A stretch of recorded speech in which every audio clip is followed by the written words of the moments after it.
Hello everyone, I'm Jordan back with Nat One Plays, and we are on to Chapter 4 of Scarlet Hollow. If you haven't watched the last 3 chapters, what are you doing? Much needed context. Go back and watch the other episodes before starting this one. But last time we covered a lot of ground. There's been a lot of stuff happening in this tiny town. I've come in for a funeral. The funeral hasn't even happened yet, and so far I have been attacked in the woods by creatures. A dog has unfortunately not survived that encounter. I've made new friends. We explored an abandoned mine, almost died in said abandoned mine, and then we ghost hunted, and it ended better than expected, but it was not a pleasant experience for all involved. So we're back in it. No idea what's in store coming up, but I'm excited to dive on in.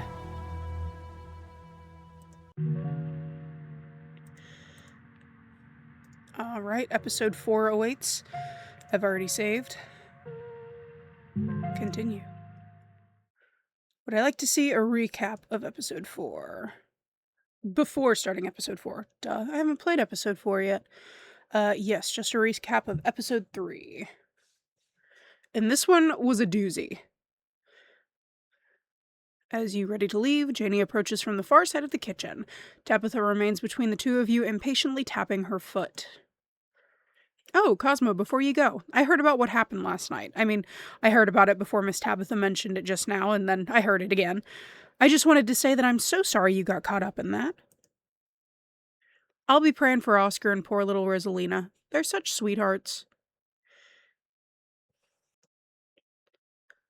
Couldn't have happened to nicer people.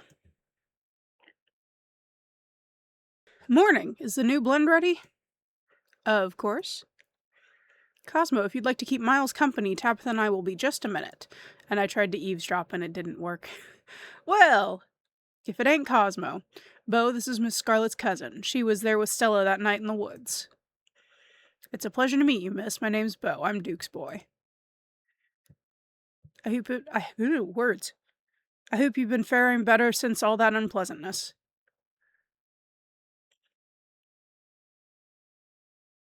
They keep bringing me Jell-O. I love it here. But Dad, I miss you. When are you coming back? The nurses just need me to make sure your living situation is all squared away. Then I'll come get you, Rosa. Just a few more hours. Hey, is that? Oscar practically jumps out of his skin as he turns to see you. Oh, hey, Cosmo. I didn't hear you come in. The dog bear. Yep, he's a dog. You can tell this dog is the mayor from his little sash and his fancy top hat. There's a regal air about him, almost as if he knows the position of authority he's been elected to. Before you catch up on your companions, you're intercepted by a nervous man with a cross around his neck. I understand why people don't like him. He's awkward as shit. It's hard to put a finger on it, but something compels you to dislike this man. I'm Pastor Daniel. I take it you're Cosmo? Everyone's been buzzing about you. I'm so sorry about your aunt. I'm sure she's in a better place now. If you'd ever like to discuss your beliefs, my door is always open. The basement is what you might expect out of a tortured artist who spends all his time confined to his studio. Discarded canvases line its edges, while trash and sketches leak out from their piles in the corners of the room, hiding the bare cement floor. Ghoulish faces coat the walls in paint, sneering out at their creator. I still think he's cool. Everybody has been cool so far, but I really think he's cool. Your mom is so scary. She can be a little intense, kind of overprotective, which I guess makes sense. Anyway, make yourselves comfortable. You'll have to forgive the mess. I've been distracted lately, haven't been cleaning much. Dinner is already laid out. Dinner rolls, spaghetti, and a light salad. Kanika anxiously picks at her food. Stella is nervously talkative, and Reese is suddenly quiet and tense. His shoulders tighten as his mother perches on the chair next to his. Dr. Kelly eyes all of you with sharp, fierce gaze.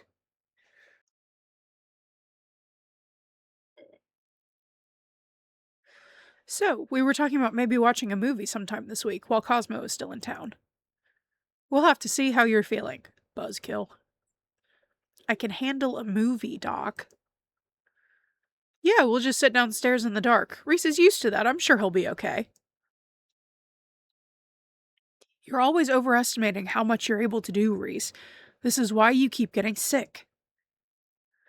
If I get sick, so what? It's not like that's ever going to change. Oh. I'm sick every day. I'm not getting better. I don't want to spend the last few miserable years of my life holed up in the basement alone, just because seeing my friends has been deemed too strenuous. I'm an adult, for God's sake. I can't believe I have to ask for permission from my mom just to have friends over. Reese stops mid-sentence, wincing in pain and wrapping himself in his arms. Don't say things like that. I'm doing everything I can to try and fix. Silence as Dr. Kelly's eyes shoot open. Reese? Reese abruptly pulls himself from the table and leaves. Dun dun dun. Hey, you're just in time. Rosalina's situated in the back room. Alexis is going to keep her company while we hopefully get this all sorted out. Hey, hope I'm not too late. Have I missed any creepy paranormal stuff? Whoa. This is where I've seen it. It appears on top of the stain.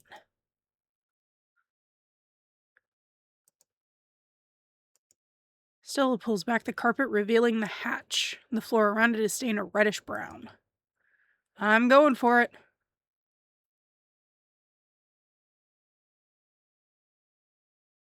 Movement stirs as a figure cloaked in shadow rises to attention. Who are you? What are you doing on my property? Before you have the chance to think, another door creaks open on what you thought was the ceiling. There you are. This is quite the maze, isn't it? And absolutely crawling with these miserable little parasites. Bottom feeders. The sins of the father are to be laid upon the children. Forfeit your years and I will finally leave. No, thank you. You come to in a basement, a mound of packed dirt in front of you. Your friends are nowhere to be seen, but Wayne lurks by the stairwell, as though he's been patiently waiting for you to wake up. There you are, and it looks like you're all in one piece. Sybil pauses mid-sentence as she notices Wayne from the corner of her eyes. Come with me, dear. Let's get you home. This was a close call. Make sure nothing happens to her, or there will be hell to pay. Sorry, I can't talk right now. See you later. She hurries off down the road. Stella doesn't want to be my friend anymore. I'm looking forward to continuing our chat tomorrow once we've had some time to rest. You don't even notice yourself entering the guest room and falling into bed. Suddenly you're just there, buried under your family's musty covers. The spirit of Charles Shaw Jr. has been put to rest, but disaster still looms over the town of Scarlet Hollow. Still, tonight was a good night, and you fall asleep with a gentle, well-earned smile on your face. Wake up. You open your eyes. It's a new day. Last night seems so far away. You can almost pretend the horrors you witnessed in the annex were nothing but a nightmare, chased away by the harsh morning light. An involuntary shudder runs down your spine. But your thoughts are interrupted by the buzz of your phone on the nightstand. Hope you made it home okay. Haven't heard from Stella since last night. How about you? You check your messages, there's nothing from Stella. Uh-oh. Call Stella. Hey, what's up? Haha, just kidding. I'm not able to come to the phone right now. It's actually a recording of my voice. It isn't really me. Technology, huh? Anyways, leave me a message. Or don't. I never check this thing. The mailbox is full and can't accept messages at this time. Hey, you good? Hey, I'm kind of worried after you ran off last night. Text me as soon as you get the chance. Kanika and I are pretty worried about you. Please respond. How's my favorite cryptid hunter? Send Stella a photo of a nervous puppet. That's a really bad idea. How's my favorite cryptid hunter? You wait for a few silent minutes. Your message sits undelivered. That's not good. Oh god, what if she's in trouble? What if she's hurt or dead? Maybe she's just sleeping. She's probably still shaken up. What if Wayne got her? I don't think that's it. That's not good. No kidding. I think we should try looking for her. Let's meet up in town. Looks like you have your morning plans in order. Take a shower. You step into the guest bathroom and into the shower. It feels good to wash away the grime of last night's haunting, but eventually you'll have to leave this place and confront the rest of the day. In the meantime, you think about the door and the clinic. You're still drawn to it even now. You'll be going back there today, you're sure of it. Think about the afterlife. It's undeniably real at this point, and what you've seen is terrifying. Think about Stella running off last night. Hopefully she's just sleeping in. Think about Rosalina's shattered leg. I don't want to think about that. Think about Gretchen. Think about Sybil's warning. Think about someone special.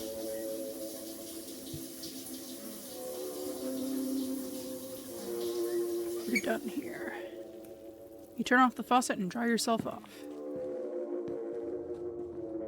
Oh god. Is the doll going to have moved is the main question. Ugh. The doll moved at some point during... No! No, no, no, no, no, no, no, no, no. No. This is a horror game. I can take anything except that. But your long dead relative's creepy doll isn't the only thing that's different. Someone was in here. Oh no. Something to mull over for the rest of the day. It's time to face your cousin. Oh, she's gonna be a fun one to deal with. You find her in the kitchen. Her shoulders hunched in a tight ball of anxiety. They're striking this week of all weeks, as if I didn't have enough on my plate already. If history is anything to go off of here, it almost doesn't matter how strong the strike seems. This is Tabitha's battle to lose. There isn't a union in Scarlet Hollow, which means a proper strike isn't even legal. Your cousin can do pretty much whatever she wants. She could fire everyone and wait them out, for instance, or pick and choose her targets. That being said, does it even matter how the strike plays out? Any resolution would merely treat the symptoms of the disease rotting the heart of Scarlet Hollow. For things to stand any chance of getting better, there's something deeper you still have to fully uncover. Talk about the strike, talk about what happened. Have you heard anything of Stella? I'm going to say that's a negatory, because they don't get along. If the mind's in trouble, you should just sell it, sell the estate, get out while you still can. The strike is just a symptom. If we don't treat the underlying disease, it won't even matter. Usually I'm pro-union, but do you know what the strikers even want? You probably should have seen this coming. Just fire all of them? No. I can't believe the gall of these people after everything you've done for this town. You're in a really difficult spot right now. With everything else going on, it's hard to care about something as mundane as a strike. We're gonna go with the creepy answer. Ugh, you weirdo. Nobody talks like that. Not even Sybil talks like that. Well, I do. But it's not even worth arguing about this. They won't last long. Don't make that face at me.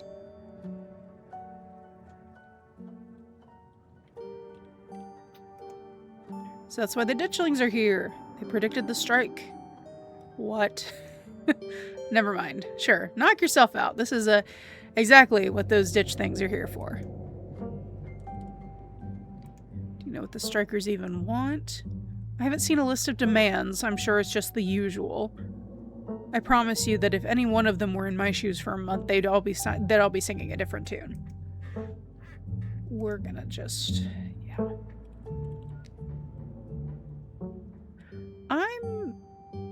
I'm interested to see what she has to say about this. If the mind's in trouble, you should just sell it, sell the estate, get out while you can. Tabitha bristles. You really are Vivian's kid, aren't you? trying to bow out just when things get difficult. I'm not giving up like that. This is the Scarlet Mine. I'm not just going to cash out on our family legacy. I'm bringing the mine back to life one way or another. Why, though? Talk about what happened last night. So ghosts are real. I still can't get over that. Still sticking to the ghost story, huh? I really don't have time to indulge your little bit. I'm not doing bits. For once, I'm not doing bits. I've dawdled long enough. Stay safe, no more hijinks. No promises. But let me know if you get into trouble, okay? No. Tabitha slips past you, her heavy boots thudding down the hall as she marches away to face her employees. Time to figure out the rest of your day. So does she hate me or not? I don't get it. Because she, on the surface, seems like she hates my guts. But then she says stuff like that, of like, call me if you're in trouble, stop getting in trouble, like, I'm worried, stop worrying me. Why? You act like you don't care. Fuel up with a quick jelly sandwich. If Stella's MIA, who knows when you'll get the chance to eat. You make yourself a jelly sandwich in anticipation for the long day ahead of you. What kind of jelly? Time to head to town. The cat, hello. You head to the front door and begin your trek to the town below. The sun shines down through a thin layer of clouds, illuminating the path in a watery gray light. You can't help but feel countless eyes watching you from the tree line, a feeling that reminds you of your time in the woods with Stella. Ditchlings shouldn't be out in the middle of the day, though. They're getting bolder. Oh, there's one right there. Hey, buddy. Hello. To your surprise, you find a familiar face making its way up the path towards you. Hey, I was just coming up to see you. Hope you were able to get some sleep after everything that happened last night. I was up most of the night, totally wired on adrenaline. That's fair. How do you feel now that it's a new day? Possession is the sort of thing that can leave a mark on a person's soul. You were coming to see me? That's sweet. There's ditchlings everywhere now, even in the daytime. How are you doing today? Have you heard anything from Stella? That's a good question. I haven't heard from her, though we don't text much, and I haven't checked in with Winnie to see if she came in for an early breakfast or anything. But if you haven't heard from her, that doesn't sound great. Seeing her like that last night was awful. She's usually so unflappable. How do you feel after being possessed? Oh, thanks for asking about the state of my soul. I appreciate that. I'd be lying if I said it didn't have much of an impact.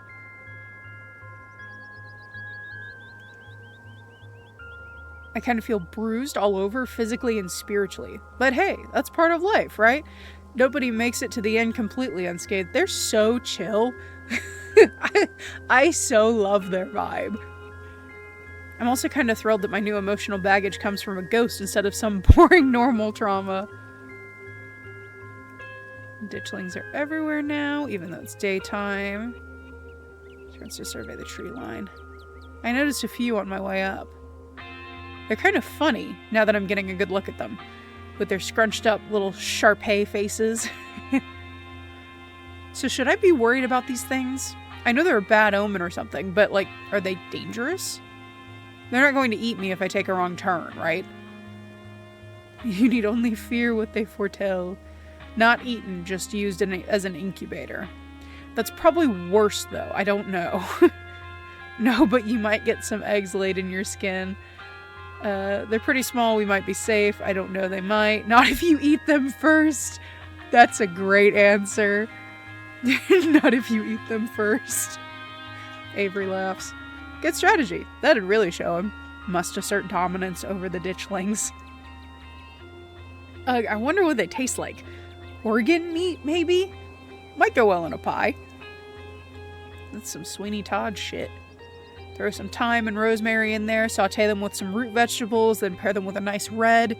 Yeah, I bet that really freak out the rest of them. Okay. That's okay. Okay, we're gonna look for Stella. Kanik and I are meeting up to look for Stella. Wanna come? Absolutely. I told Winnie I'd be coming in late today, so I've got time. I don't know how much time, though. From what I saw this morning, there's already a few miners holed up in there. They must be using it as a home base for the strike. Don't tell Tabitha that. Oh, by the way, there's a strike going on. I'm sure you already know that, though. Have to imagine Tabitha would have told you this morning. Let's go to town. Yeah, good idea. You and Avery start back down the path to town.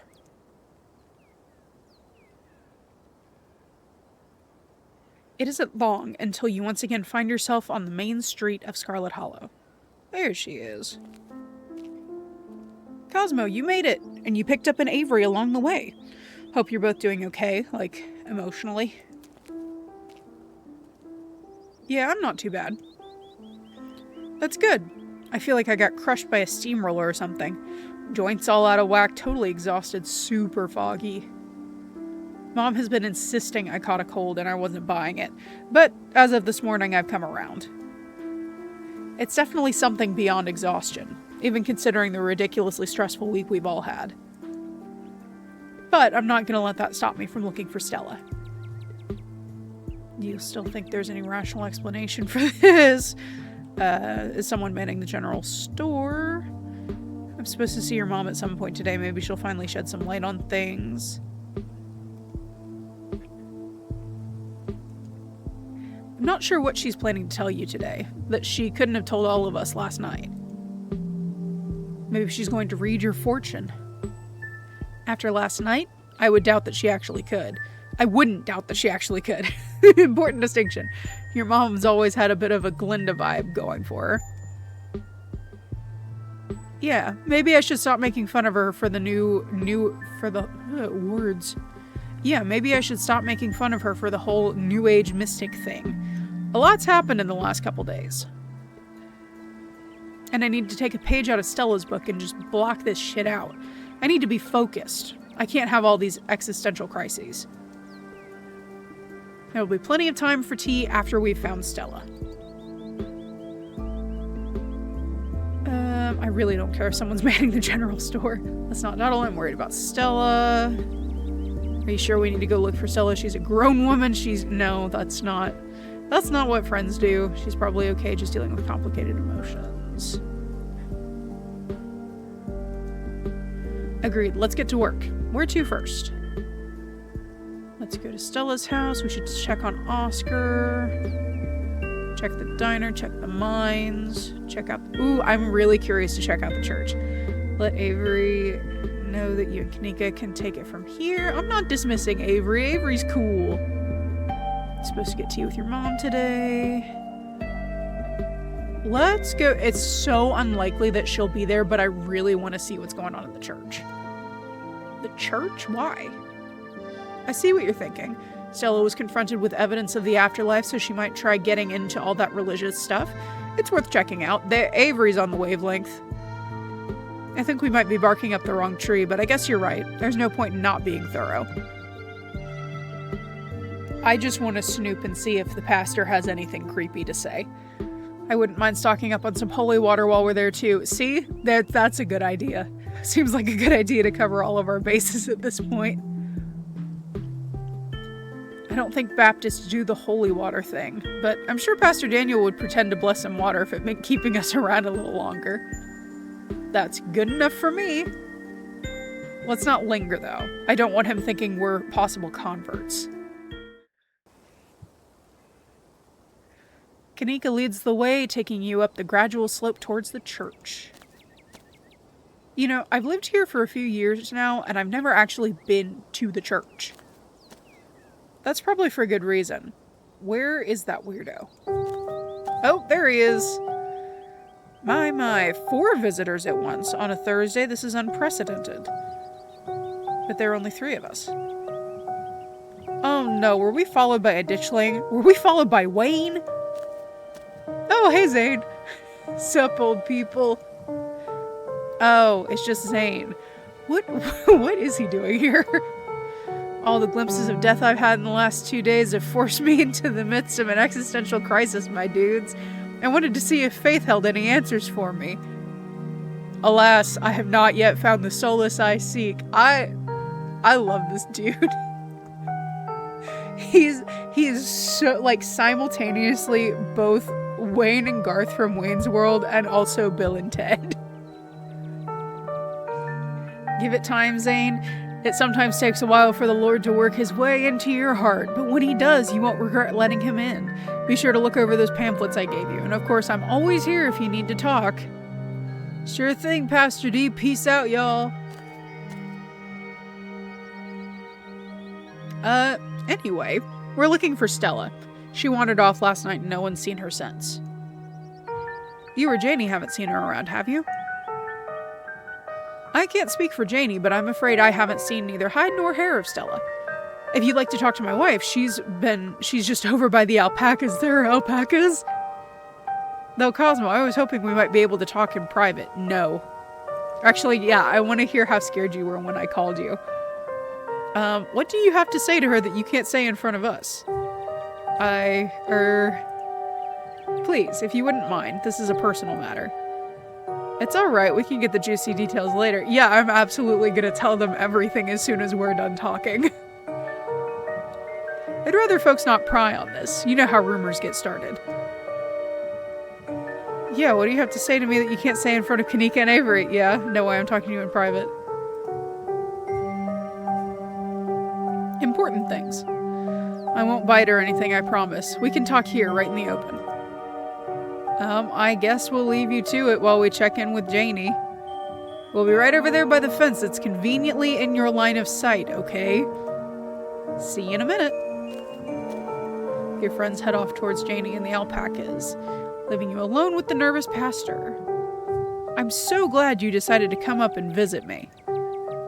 So many young people these days seem to think they can solve all their problems on their own. Meanwhile, God is right there ready to help them, if only they'd let him into their hearts. The pastor's eyes dart back towards the alpacas. Okay, good, they're gone. What do you want? You creepy, creepy man. You're new in town. What kind of impression did I make on you? Am I creepy? Yes. Whenever I see you, it's like this ominous little piano starts playing. You're extremely creepy. I don't think you're creepy at all. If anything, you've been extremely welcoming. Personally, I like the cut of your jib. You haven't really done anything wrong, but you have no chill. Kanika said you smiled through her dad's funeral. That's a good thing to pull up. I think that is the part of the problem. You have to pull strangers aside to ask them if you're creepy. You're probably coming off as creepy. You're talking about metaphorical piano, right? Because I can't say I've ever heard one following me around. It wasn't always like this, you know, believe it or not. Before I moved to Scarlet Hollow, I used to be pretty popular. I was one of the cool kids over at Harvard Divinity School. He's interrupted by the sound of snapping twigs and a high-pitched giggle, partially muffled by the underbrush at the edge of the property. Tulip, come out of there. You know you're not supposed to play in the woods. Tulip glances back into the woods, quiet as she hesitates. Tulip, are you going to be good? Or are we going to skip story time tonight? I'll be good. You don't have to skip story time. I won't go into the woods, I promise. I know you won't, Tulip, because you know it's too dangerous for little girls in there. Why don't you go help Mama with the alpacas? It's just about time they got fed. You can give them hay. Oh, she's cute. Tulip smiles broadly, seemingly excited by the prospect, and hurries off. Sorry, I had to have a firm parenting moment just then. She's been trying to run off into those woods a lot lately. It's really dangerous, even for adults. You don't have to tell me twice. There's this massive trash dump not too far past the trees, but it must be at least 50 years old. It's all grown over and looks like it's part of the landscape. Oh, Tetanus Lake, is that what she called it?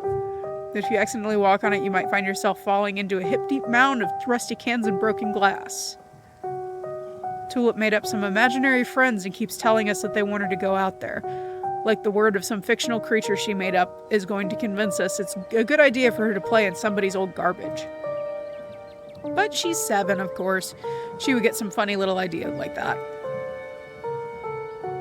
I'd love to get the community to rally around the big cleanup. It's about time to get somebody got rid of all that junk. That I actually do agree with you. Tetanus Lake sounds very dangerous. Tetanus Lake? That's an accurate name. I wonder if Tulip would stay away if I started calling it that, or if it would only make it sound more alluring. What's this you're saying about imaginary friends? Stella and her friends used to play out there all the time. None of them got sick or died. That's not a good...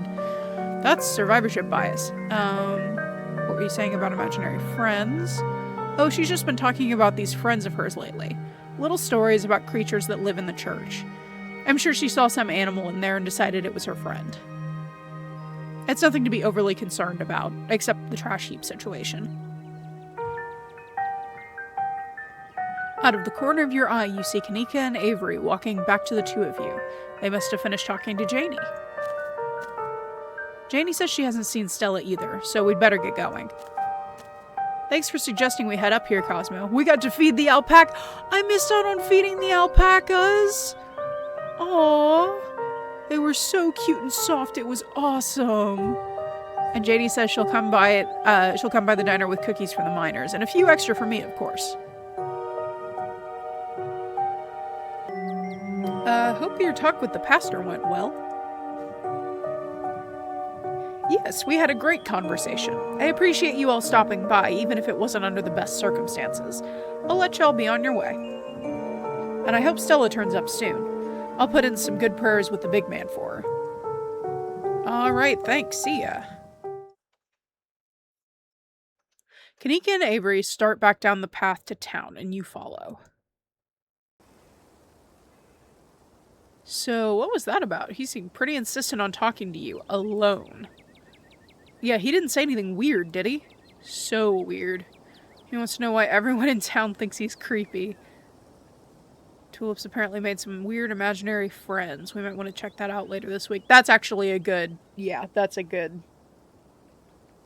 thought. We should look into that. Kids make up imaginary friends all the time. Well, with the current circumstances, I would say, yeah, usually, but at this point, it might be a little bit concerning. Let's not get too distracted until we find Stella, though. Where to next? Okay, we should probably go to her house, right? Oh, have y'all not checked Stella's place already? You walked down with me, Avery. I was too nervous to go anywhere by myself this morning in case I ran into any other horrors from beyond the veil. So no. And I'm gonna feel really silly if she's just asleep in her bed. You make your way towards Stella's house. Kanika knocks anxiously on the door. It creaks open. The interior is cold, not just physically. There is an absence of joy and life that leaves only a chill behind. This is the ghost of an empty house. There's a sobering dread that comes along with the knowledge that your search won't end here. Uh-oh. I don't sense anything supernatural here, but I don't like the look of this. She's dead. Stella died and it's all my fault. I'm not from around here. Is it normal for people to leave their doors open?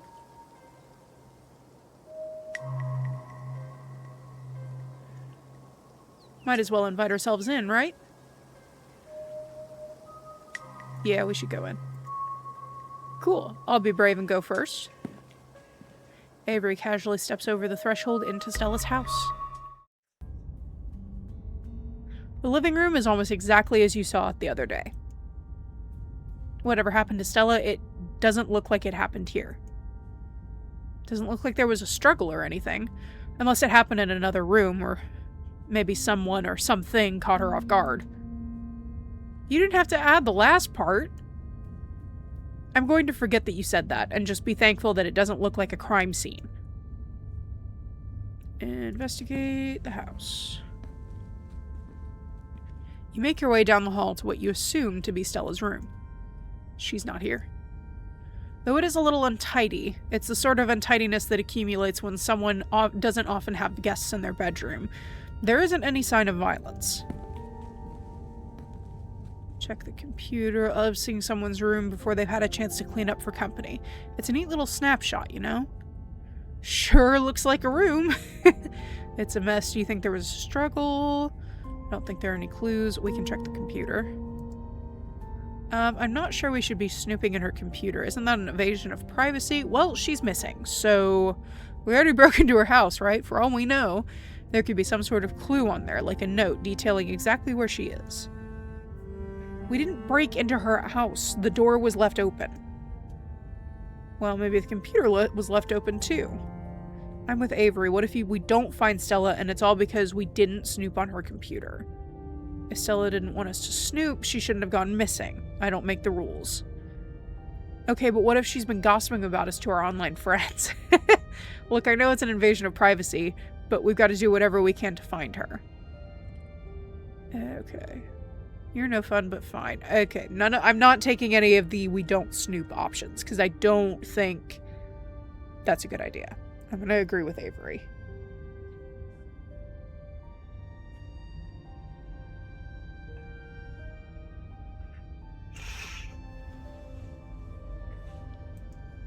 Sure, snoop away, but I'm not going to take part in this. I'll just be over here, standing in the corner of the room, not looking over your shoulder. Yeah, sure. Let me know if you find anything. Stella's desktop is horrifically cluttered. There are simply too many files and folders to fit on her monitor, and they overlap each other in a chaotic multi-layered display. Whoa, how do we find anything on here? You don't. Come on, let's go. Sift through the chaos. Ooh, sift through the chaos.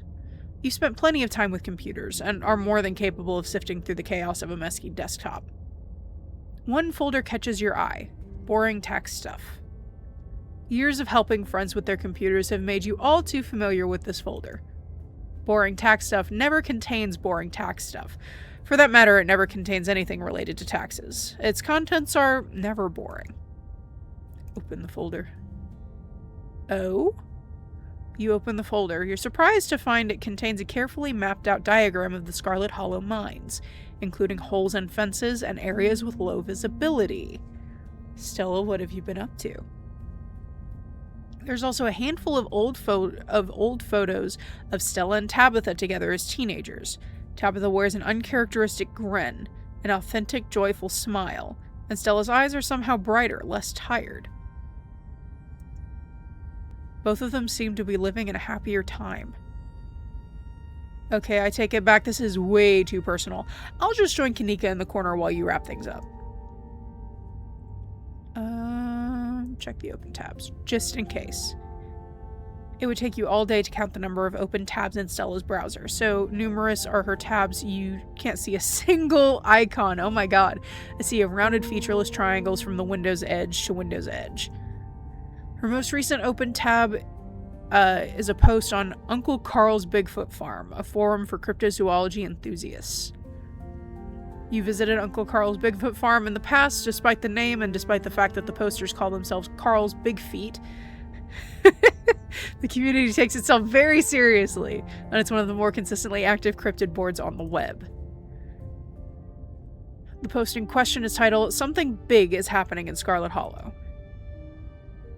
Hey everyone, was out chasing a skunk ape sighting the other day, and I found these weird little guys. My friend's mom says there's something called ditchlings, but I've never heard of them before. Anyone got any good leads? Camera isn't shaky enough. This is totally staged. Clean footage and some sort of cryptid nobody has heard of except for your friend's mom. The only thing I'm seeing when I Google ditchlings is some city in England. Thought you were legit. Guys, since when did high-quality footage count as anything other than actual evidence? Those things are terrifying. Damn right. Since every low-budget horror movie started doing guerrilla marketing, I smell an ARG. I'm serious. I've got a ton of extra footage. Look at these nests. They've been doing something to the animals in town, and they're apparently some sort of bad omen. Like Mothman. Okay, I'm listening. I love Mothman. I believe you. Lucky you're falling right into her lap. I don't trust YouTubers. They're entertainers, not scientists. The thread continues into the next day. Hey, okay, so 1, this isn't an ARG. I would never. And 2, You're not going to believe this, but we went to an abandoned mine last night to investigate things, and I'm pretty sure we found some Tommyknockers. Listen to this knocking we managed to catch on tape. There's a link to an audio file labeled tommyknockersreal.wav. Just because you put the word real in your file name doesn't mean they're real. 2 supernatural events back to back? This is so fake. I can't believe I bought into that River Runner hype. You're so full of it. YouTubers are always going to sell out to big indie horror. This is Kidnapped by Aliens all over again. Also, LOL, doughy white things and now loud popping noises. This is definitely an ARG. Did you sell out to Pillsbury? Stop cyberbullying her or I'm going to call the mods. Locking this thread and giving everyone a 7-day ban. No cyberbullying, no self-promo. The thread ends. Okay, we're just gonna cut our losses here. Thank God.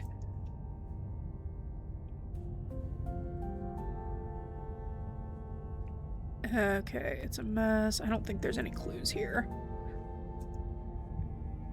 I don't think so either. So this is what her room's been like for pretty much the entire time I've known her.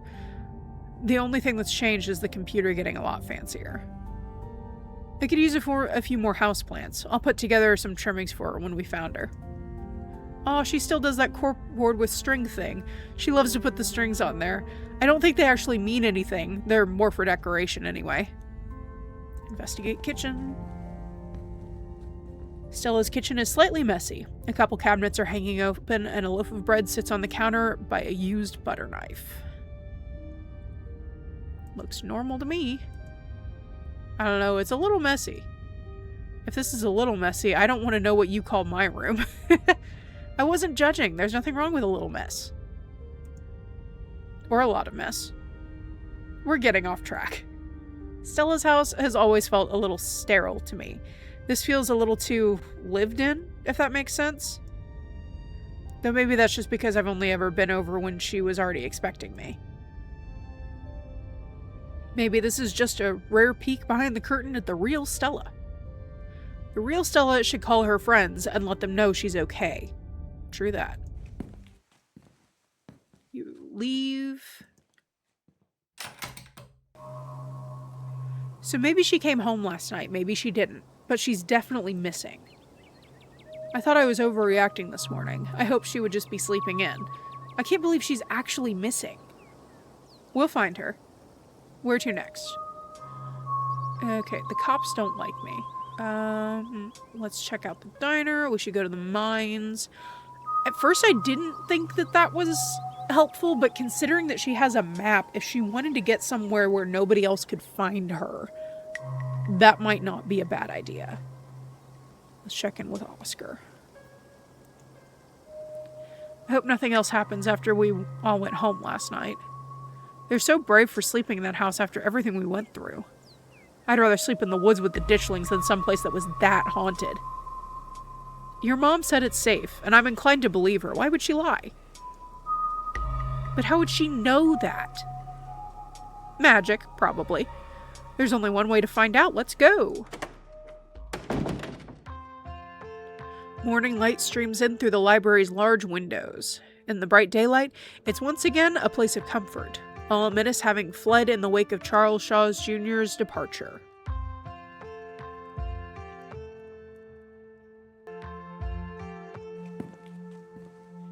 No ghost, thank God. I was not up for an encore.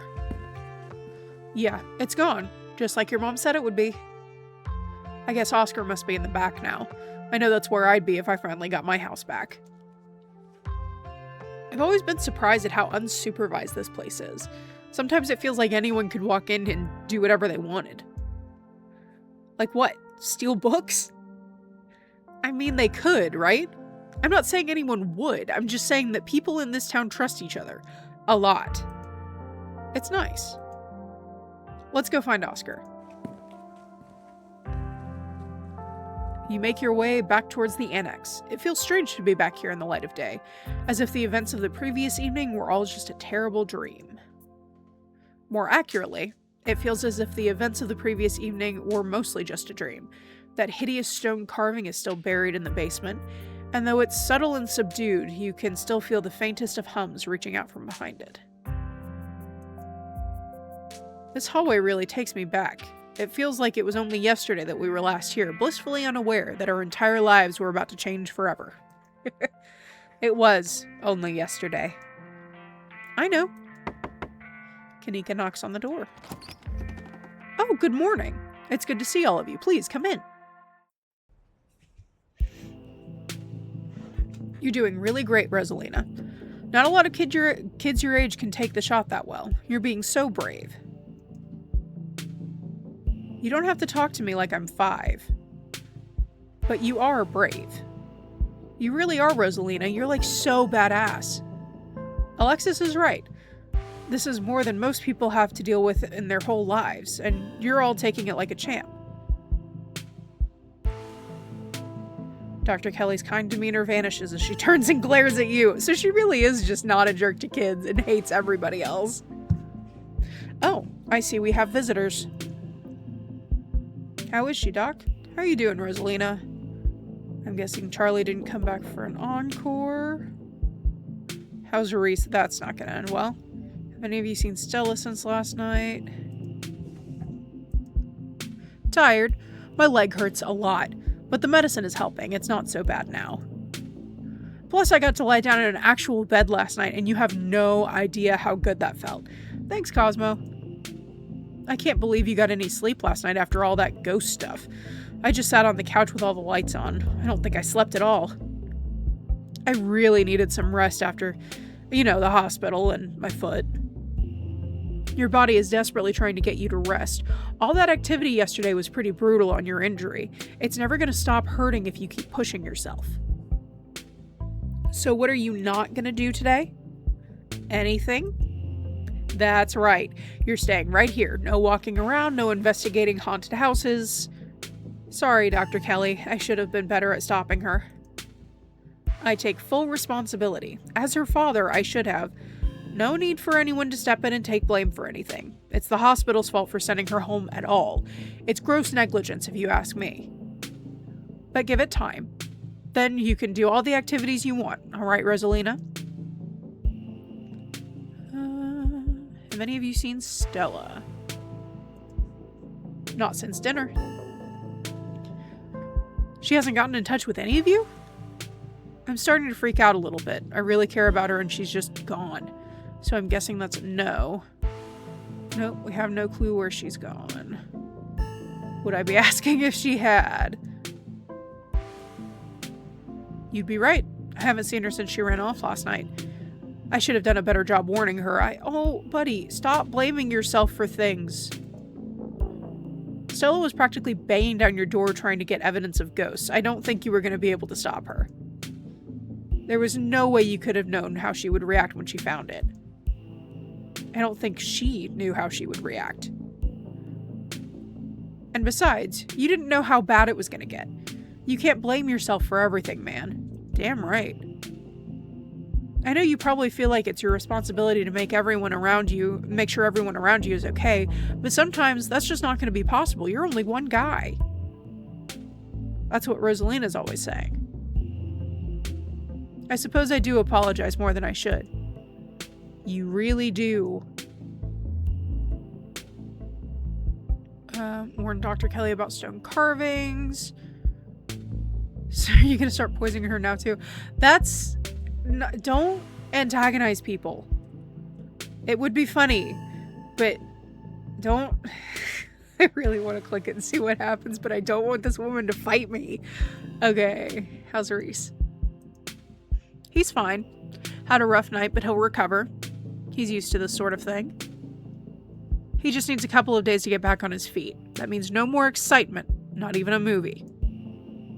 Sorry to hear that, Dr. Kelly. But I want to see Shi-no-Chi Deathblood. I was promised chilling Japanese found footage horror. You need to get your son some therapy. I don't think he's okay. But what if I wanted to hang out with him again? He's so cool. I like to hear this from him, not filtered through you. You talk about him like he's a child. Okay, but what if I wanted to hang out with you? I wouldn't hang out with him. He's really cool. You don't always get what you want. You have to take other people's feelings into account. Other people here meaning my son and meaning me. I've been taking care of Reese's entire life. I like to think I know what's best for him here. Okay. We're just gonna... I'm guessing Charlie didn't come back for an encore. Not as far as I know. I slept in Rosalina's room and I made sure to put some heavy objects on top of that hatch just to give myself a little extra peace of mind. But nothing happened. That's good enough for me. I didn't see anything either. But even if something did happen, I wouldn't know. I was asleep as soon as my head hit the pillow. I'm too tired to worry about ghosts anymore, to be honest. Losing a limb will do that, especially if you decide to tromp around the next day like nothing happened. I would have been fine if it weren't for Charlie. Good thing he's gone, then. Let's hope he stays gone. Wait, Oscar, did you tell Dr. Kelly about... Yeah, I told her everything. He did. I'm sorry that happened. Dr. Kelly's steel gaze is impenetrable. It's impossible to tell if she genuinely believes Oscar's story or if she decided she's better off humoring him. I'm gonna remain silent. I don't need to antagonize her. Even though I want to.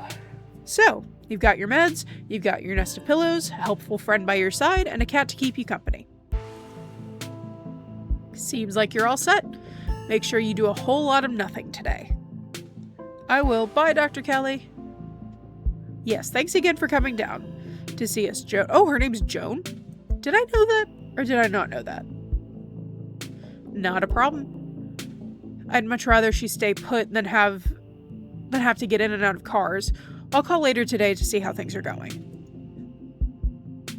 Hope the rest of the week is less eventful for the both of you. Goodbye, Rosalina. Make sure you stay put and keep Pixel company today, okay? Dr. Kelly's features harden once again as she steps towards the door. Then she pushes past you to leave Oscar's house. We'll let you kids have some space. Alexis, why don't you figure out a restful activity for you and Rosalina? Will do, Mr. Gutierrez. I brought some video games and puzzles from my house and some movies, too. Whatever you want to do, Rosalina. Oscar ushers you back down to the library. What's up? Is everything okay? Yes, everything's fine, or at least much better than yesterday. I can't thank you all enough. I'd like to be as helpful as I can from here on out. Now that our little situation is dealt with, I'm finally having time to dig into the town archives. Our house was haunted because someone was murdered there. The mine collapse the other night was at the site of a mass grave. With enough research, maybe we'll be able to get a step ahead of the next crisis. Maybe we can actually preempt it. I like the way this man thinks.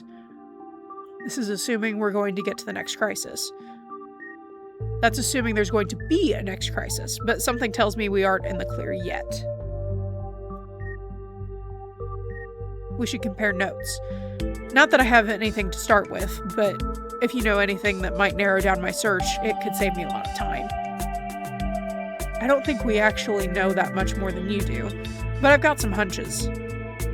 I can't help but feel like there must have been some inciting incident. Since everything started getting weird seemingly overnight. I gotta start that over. My eyes crossed, Jesus Christ. I can't help but feel like there must have been some inciting event since everything started getting weird seemingly overnight. What that inciting event was, or where to start looking for it, I have no idea. But it's something to keep in mind. Avery stares at you. I mean, it's obvious, right? Things only started happening once Cosmo got here. Kanika shoots Avery a glare. No, we are not throwing Cosmo under the bus. I would appreciate that. What? There's nothing wrong with being a magical catalyst. Sure, there's probably nothing wrong with someone being a magical catalyst, but there's something definitely wrong with saying someone's a magical catalyst. If people get the wrong idea, we're only a couple of steps away from the whole town deciding to shaw her. Nobody's going to drag Cosmo into a witch hunt on my watch. Oh, you're so sweet. I love her. I like to think we've outgrown the days of running people out on rail. I'd rather play it safe. Don't worry, it's not like I'm going to run around telling everyone that Cosmo magicked a bunch of terrible disasters into existence. I'd appreciate that. But if there's a catalyst for all of this, why wouldn't it be the lost Scarlet finally coming home to Scarlet Hollow? If I may, Cosmo getting into town isn't the only major event that's happened lately. Pearl Ann died over a week ago, and those creatures in the woods were already reproducing by the time she arrived. Not to mention, I started seeing things in our house before Pearl Ann passed. I think I never thought to make note of exactly when the spirit made itself known. If there's a root cause for all of this, hopefully there's a way to put the genie back in its bottle. I'm going to do my best to find out if there has ever been any similar events, and whether there's anything special about Scarlet Hollow that might explain what's going on. We've been finding these weird stone seals. I wonder if it could be the work of a cult. I think Dr. Kelly's hiding something. Dinner last night was weird. I think there might be something in the clinic. We do need to find Stella. We're burning daylight. Let's head out. Weird stone seals. There was one in the mine, another one in the basement. There might be more.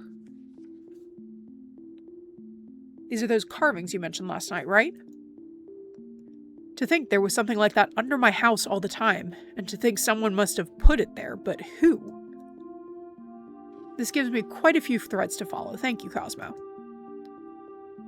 At this point, I wouldn't be surprised if you were right yesterday, Cosmo. What if there really is another one of those carvings in the clinic? That's what I'm saying. Does that mean the clinic is going to be overrun with ghosts soon? We should warn Dr. Kelly. She may have believed Oscar about last night, but I don't know how receptive she'd be if we told her there might be ghosts in her house. Even if she believed us, she's stubborn. One way or another, I'm going to find myself back there soon enough. It's faint, but I can feel the pull of that clinic door. It's only getting stronger. We need to get Reese out before something happens. It's a shame she preemptively shot down our movie night. Would have been a perfect cover. We should investigate the clinic. I'm gonna break into the clinic. Yeah.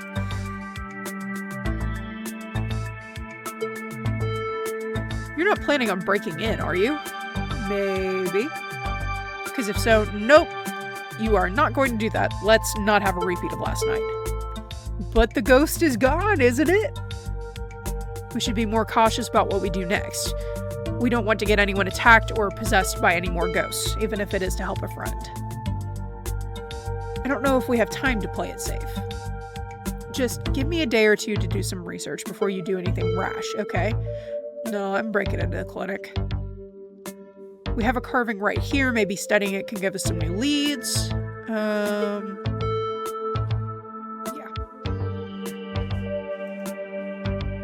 Not a chance. I know the ghost is probably gone for good, but that thing is evil. And if there's even the slightest chance that going back down there triggers something, it's not worth disturbing. At least not until we know more. My daughter's safety comes first right now. We finally have our house back, and I'm not taking any risks until we know what we're dealing with. That's fair. No arguments here. Yeah, make sure Pixel stays inside. The ditchlings are those things from the woods, right? With those faces? Yeah, the anguished doughboys. I kind of like them. That's like a hidden object game out there today, with all the weird little faces peering out of the bushes. Avery is so weird. I love them. Like them? Are we talking about the same creatures that have been laying eggs in the local wildlife? I don't want to get friendly with them or anything. I just think they're kind of interesting. To each their own. Will do. I can't imagine how devastated Rosalina would be if there was something to happen. Words. If something were to happen to him, especially after everything she's been through. I don't think it's a cult.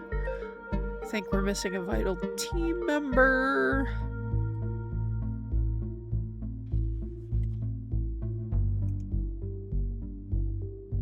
Yeah. I do. Thanks for the lead, Cosmo. See you around, Oscar. Let us know what you find. I will.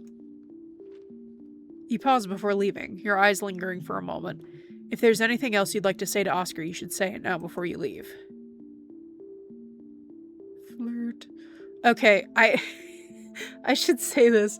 I didn't realize that part of this game was a dating sim because I'm oblivious. And now I'm realizing it because now I'm getting all the flirt responses.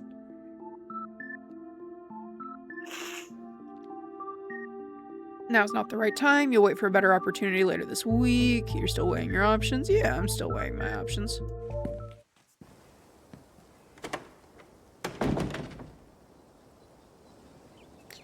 So that's Oscar. Any ideas?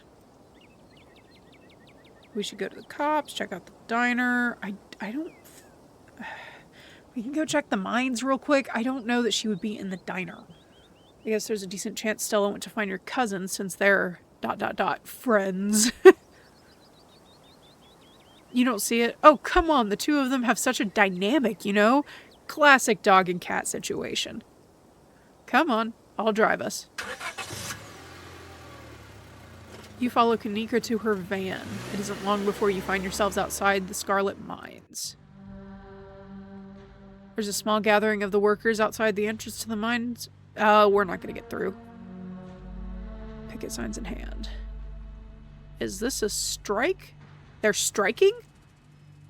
There's a whole group of them talking about it at the diner yesterday. Seems like the collapse was the last straw for some folks. Good for them. But I kind of thought there'd be more of them, you know? I hope it's not weird to talk to them while they're in the middle of all this. Don't worry, I know these guys.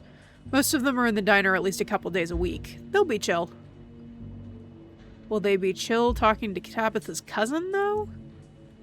Well, if it isn't the boss's cousin. Yep, there it is. You might have had us fooled the other day, but word gets around fast. Hail and well met, fellow countrymen. What goes on here? How goes the strike? If any of you... I'm gonna ask about Stella. The YouTuber? She's the one... All the banned from property posters, right? Oh no. We haven't seen her, and we haven't been out here all day. And we've been out here all day, so we know she'd come by. I cannot read tonight, Jesus Christ. Oh no, this isn't looking good. It's okay, just because she hasn't been seen today doesn't mean something bad happened to her. We'll make sure to keep an eye out. I would appreciate that. How goes the strike? We thought we'd have more support. If the collapse the other night wasn't a tipping point, then what is it actually going to take for people to wake up and fight for what they're owed? I know there's not a lot of us out here, but there's more of us at the diner, and there's more of us setting up mutual aid. But once people see our follow-through, they're going to join up. This is only the beginning. Let me know if there's anything the general store can do to help. Anything you can think of, we'll take it. We need all the support we can get right now. What are your grievances? You know this isn't legal, right? She can just fire you all and not face any repercussions. Good, Tabitha had this coming. Poor Tabitha, she's had a rough week. I'm behind you folks 100%.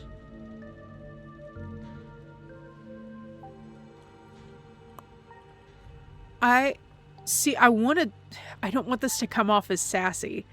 Because I'm afraid if I say this, it's going to be taken as sarcastic, but I feel like they probably do need to know this information. Because I don't want them to get in trouble. What are your grievances? We'd like competitive pay, 8-hour shifts instead of 12 or more, improvements to the sick day and vacation policies. That's all reasonable. And a thorough safety inspection before any of us step foot underground again. That collapse was way too close to the active mine for me to feel safe down there until I know for sure I won't wind up buried under 2 tons of rock. We want to change things. There's no reason we should be treated like we're disposable workforce. If we're the ones making her money... Oh, I always do that. We should be making money too, not just scraping by. That's a lot of grievances. Working here seems tough. Yeah. You think Tabitha can even make those changes without the mines going under? I'm sure she can figure it out. I'm not saying she's a bad boss. People clearly aren't happy with her, but Cole's getting used less and less. I've seen that old Scarlet house. It's practically condemned. If she has money to spare, where's it going? I really didn't peg you as someone who'd go to bat for Tabitha. I'm not. I'm just trying to get the full picture here. And if the mine fails, I don't see how Aunt Wendy's diner doesn't fail with it. Okay, but that's the whole problem. A single family shouldn't be able to hold an entire town hostage. The workers need a say in the business. Fair enough.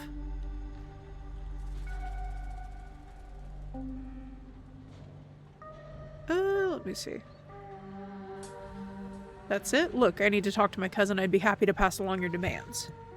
Sure, if you think you can get her to come to the table, it would make a real difference. Just make sure you leave the actual demands to us. Okay, if I'm helping you out, do you mind if I go talk to my cousin? Okay, there we go. That's how we get through. Sure, go for it.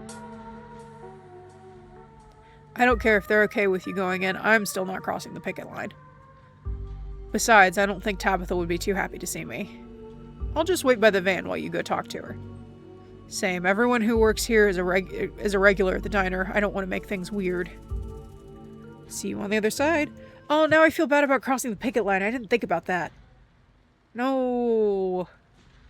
The industrial noises of the Scarlet Mine are only a little quieter than they were 2 days ago. The trailer that serves as Tabitha's office looms above you on the hill. She's not going to be happy to see me. You wait for a moment. No response. Oh, for the love of... Hi, bestie. Oh, it's you. Should I go? Yeah, and try not to get yourself noticed. Do you have a minute? It's important. I really don't, but you're already here, aren't you? Make it quick. Should I? I already said you can leave, Rodriguez. We'll talk more later. The door clicks closed as Rodriguez leaves Tabitha's office.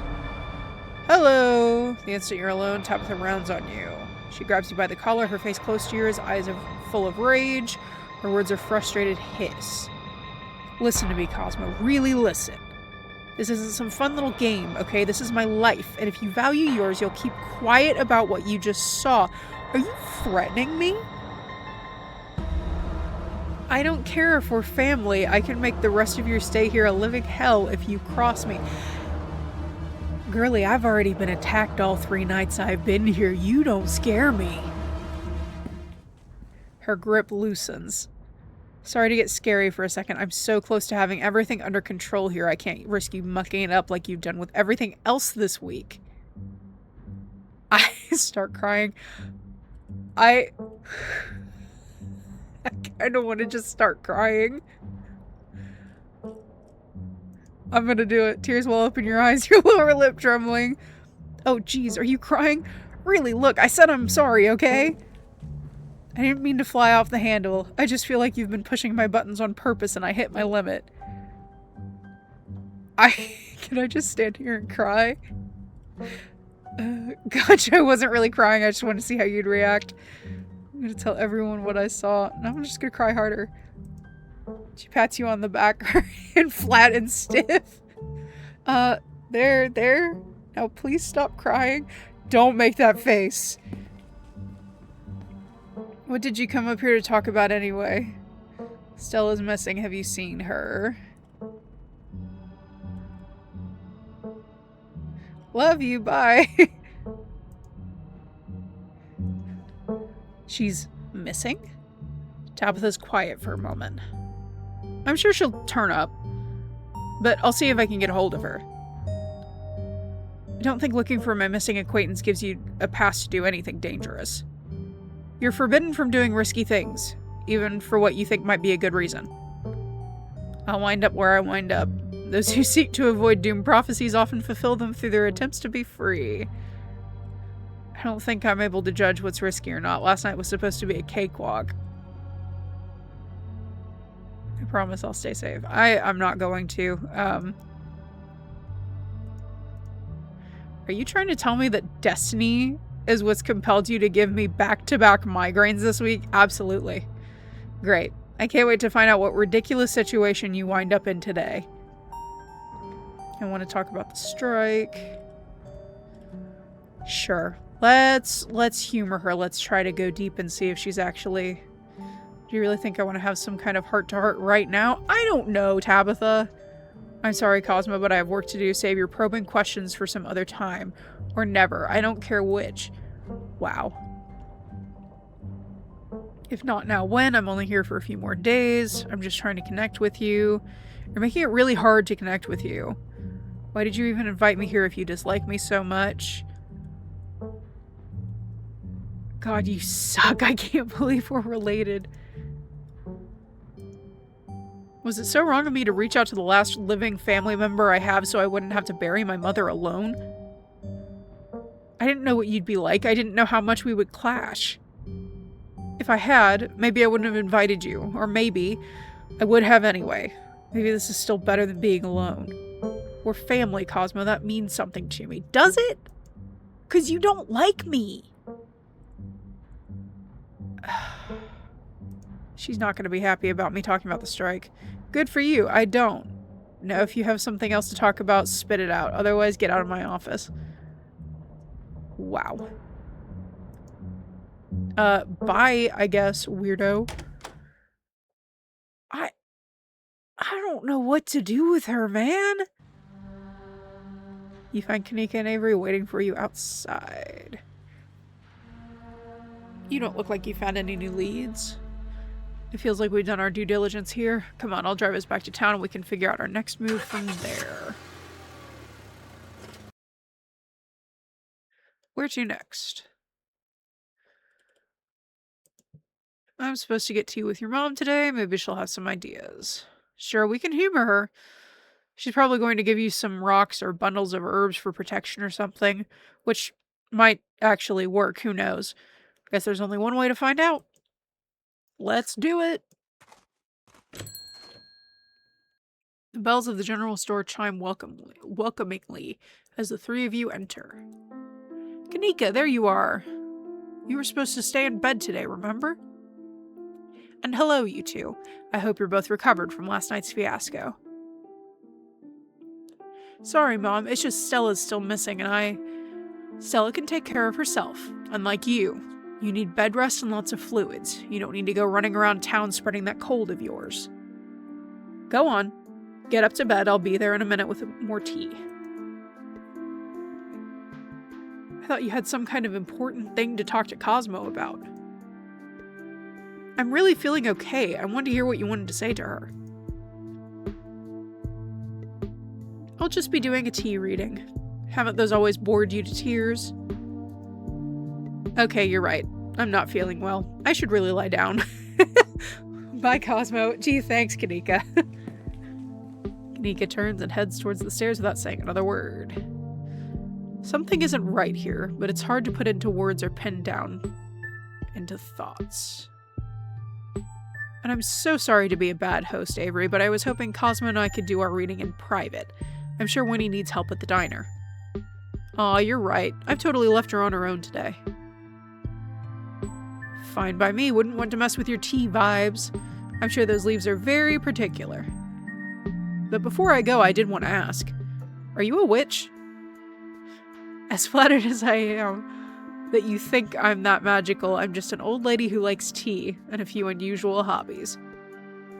Look, I'm just saying, doing stuff like reading tea leaves is pretty witchy as far as I'm concerned, but I won't push it.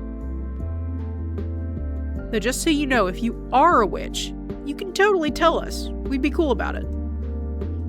I'll leave y'all to your not supernatural private tea leaf reading. We'll catch up tomorrow, Cosmo. They make their way out of the general store, disappearing down the street in the direction of the diner. Shall we? Sybil motions towards the tea room. Follow Sybil. Please, have a seat. I'll bring you a fresh cup. You take a seat at the small table at the edge of the room. It's dark here, only a sliver of sunlight able to filter through the heavy curtains, supplemented by the bright grow lights over the plant in the corner. It's castor bean, an incredibly toxic plant and strange for a tea maker to keep around her workspace. It's so pretty, though. Sybil joins you at the table and places a cup in front of you. It smells light and citrusy with an undercurrent of decaying earth. It's the same tea you sampled with Avery at the diner on Tuesday. This is a special blend. It should help clarify some of the visions you've been getting. I'll be able to do a reading once you're done. Until then, how about we just chat? So how'd you wind up in Scarlet Hollow? The other day, you promised to tell me. What was it? Unsavory tales of my mom's youth? I'm kind of curious about that. Most certainly did, though. I might have been exaggerating for a bit of dramatic effect. I'm prone to do that. In a town this size, you get to know everybody, no matter what age difference might be.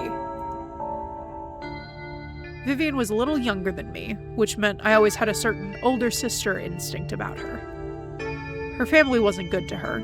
Pearl Ann was a lot like your great-grandmother Edwardine, which is to say, she was not a very kind woman. Similar to Tabitha, but with more social grace and considerably more hatred for her fellow man. But your mother wasn't a shrinking violet either. She was just as stubborn as any other Scarlet, so her family choosing her as their punching bag made her quite the rebel. Where were Pearl Ann and my mom raised by Edwardine? What happened to their mother? What do you know about my grandma? I feel like I know a lot about the women of my family, but what about the men? Did they even exist?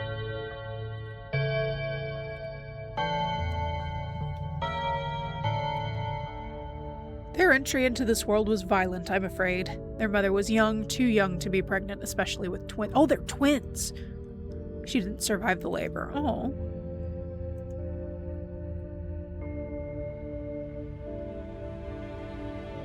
I think there were two in that generation. The eldest died when the girls were children.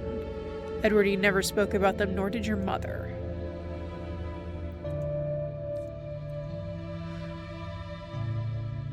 I suppose they just haven't been very noteworthy since Edwardine took over the mines.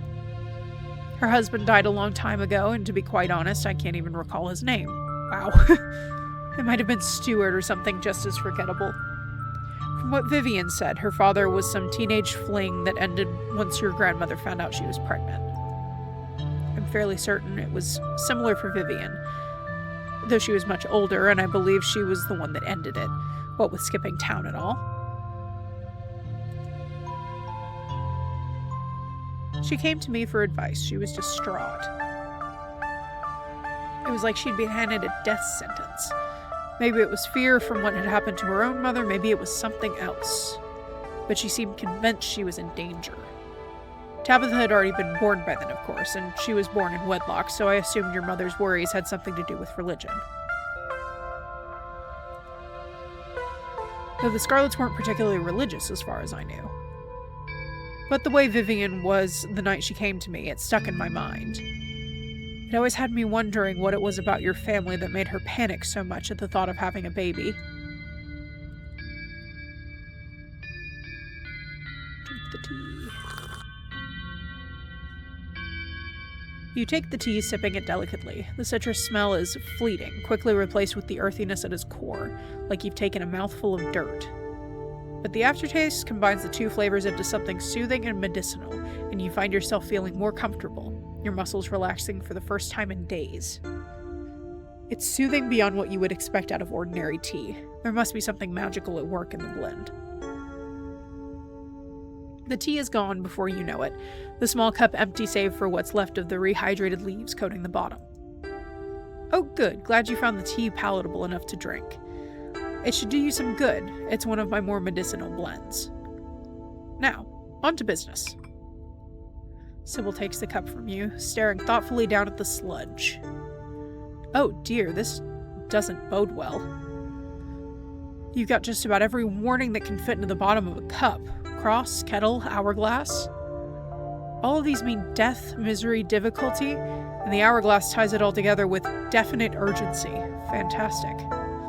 It's fair to assume that all of this has to do with whatever brought the ditchlings.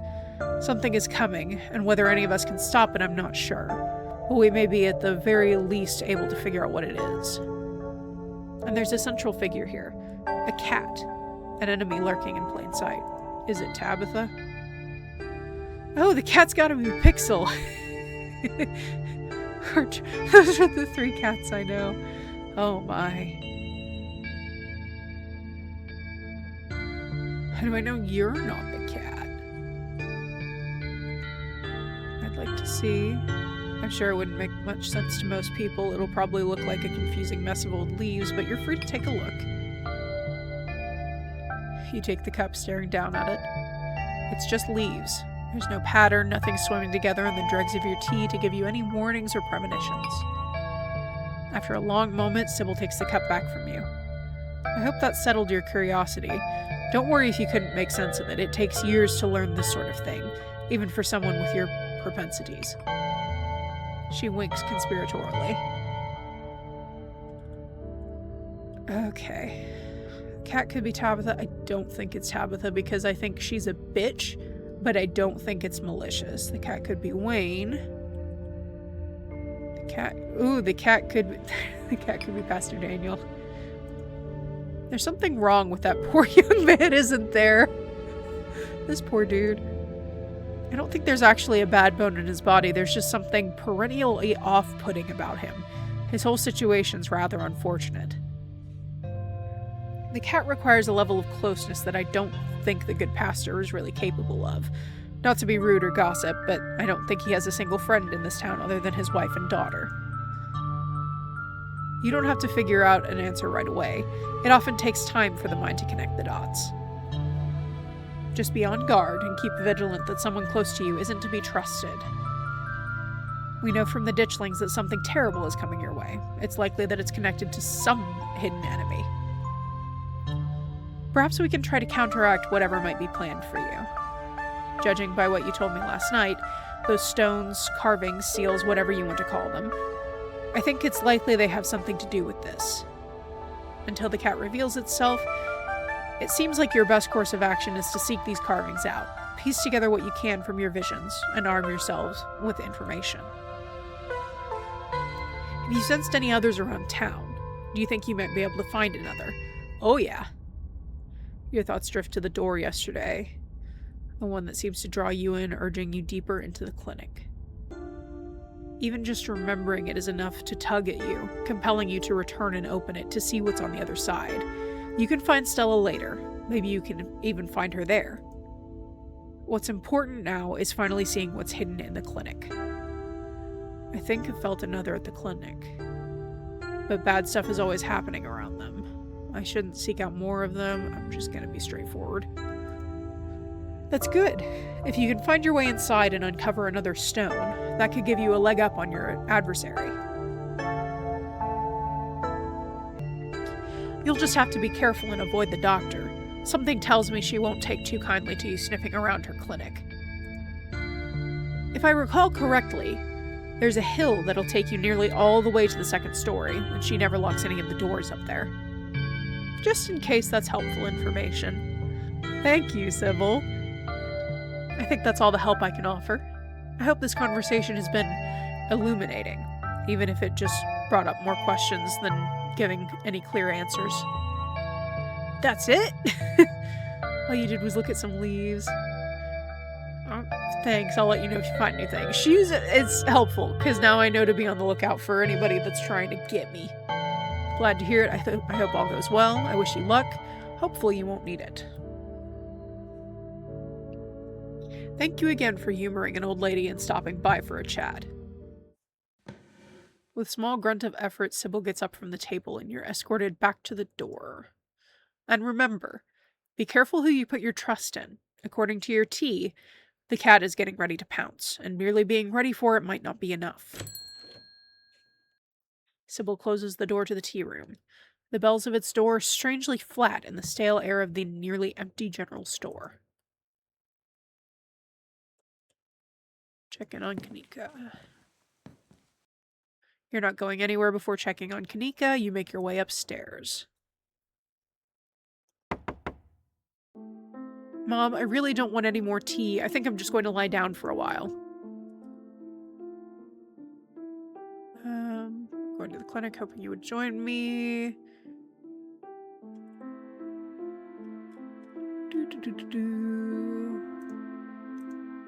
Oh, hey. Yeah, just let me straighten up. You hear frantic crumpling and clinking and shuffling as she tidies her room. Okay, come on in. Kanika's room is the sort of place that's stuck between the past and the present. Faded stickers from her childhood line her bookshelf, and boxes of packed belongings sit in the corners of the room. I don't usually have people over. Don't judge me too harshly for the state of the place. That lamp is cool. Dialogue options mark romance. We'll start a romance arc with the characters you're talking to, and we'll lock you out of romantic arcs with other characters. You don't have to be nervous about me seeing your room. There's no better way to get a sense of who someone really is. We still have to find Stella. Should she come with me is the question. Packing for something?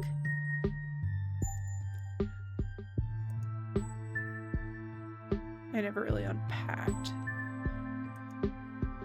It seems like a waste to unload everything. It's not like I'll be staying here long term, so I'd just have to pack up eventually.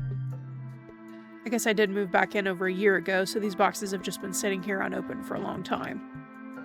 But any day now, I'll load them back up into a van and get out of town. Any day now.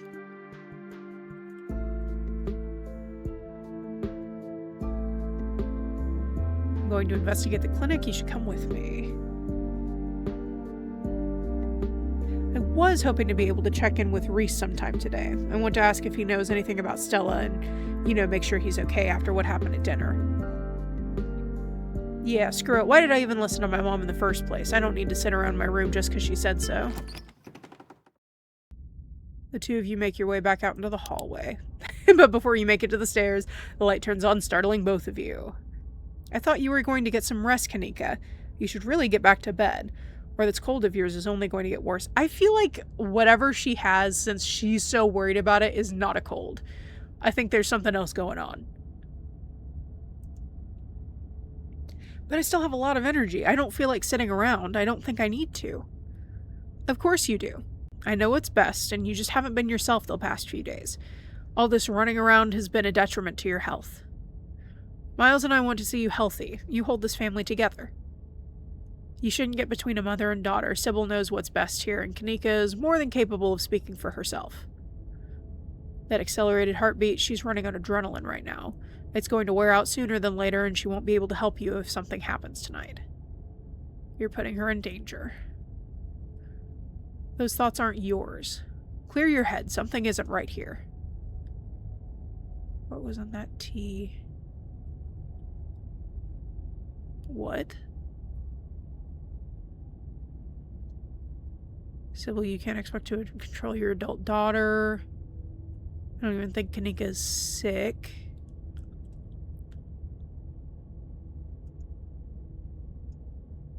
Chaga and lemon balm, dear. The same blend Avery shared with you the other day. Why are you talking about tea? I kind of want to see what happens. Kanika sighs. I'm sorry, Mom. I know I've been neglecting the general store, and I let Miles run off the other day. That was so irresponsible of me. That's all right, Kanika. He could have gotten hurt, but he didn't, and it seems like you learned a valuable lesson from the experience. Now let's get you to bed. You just need another day to recover, then you can go back to all this town mystery business. Cosmo, you'll be fine without her until tomorrow. What do you know? Mom is right, Cosmo. You should go on without me. What do you know? See you later, okay? Before you can utter another word, Kanika returns to her room. Sybil's eyes carefully watch you as you leave and make your way back to Main Street alone. I don't trust you. I liked you, and now you're freaking me out.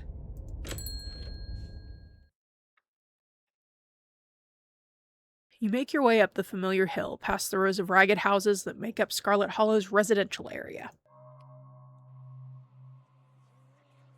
It isn't long before you find yourself outside of Dr. Kelly's clinic, its secrets enticing you to find a way in. Even at the bottom of the hill, you can already feel the presence. It's like a magnet has been fixed to your rib cage, gently tugging you forward, guiding you towards whatever emits its compulsive frequency. You can see the hill Sybil was talking about, wrapped around the back of the old hospital like a stone blanket. It should take you directly up to the second floor and the unlocked doors of the terrace. Just go through the clinic door, no one will see you. Interesting.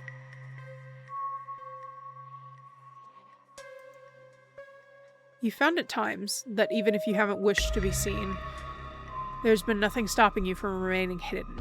Graveyards, abandoned buildings, old tunnels, you've been in all sorts of strange and unusual places without incident. And for some reason, tonight Dr. Kelly's clinic feels no different.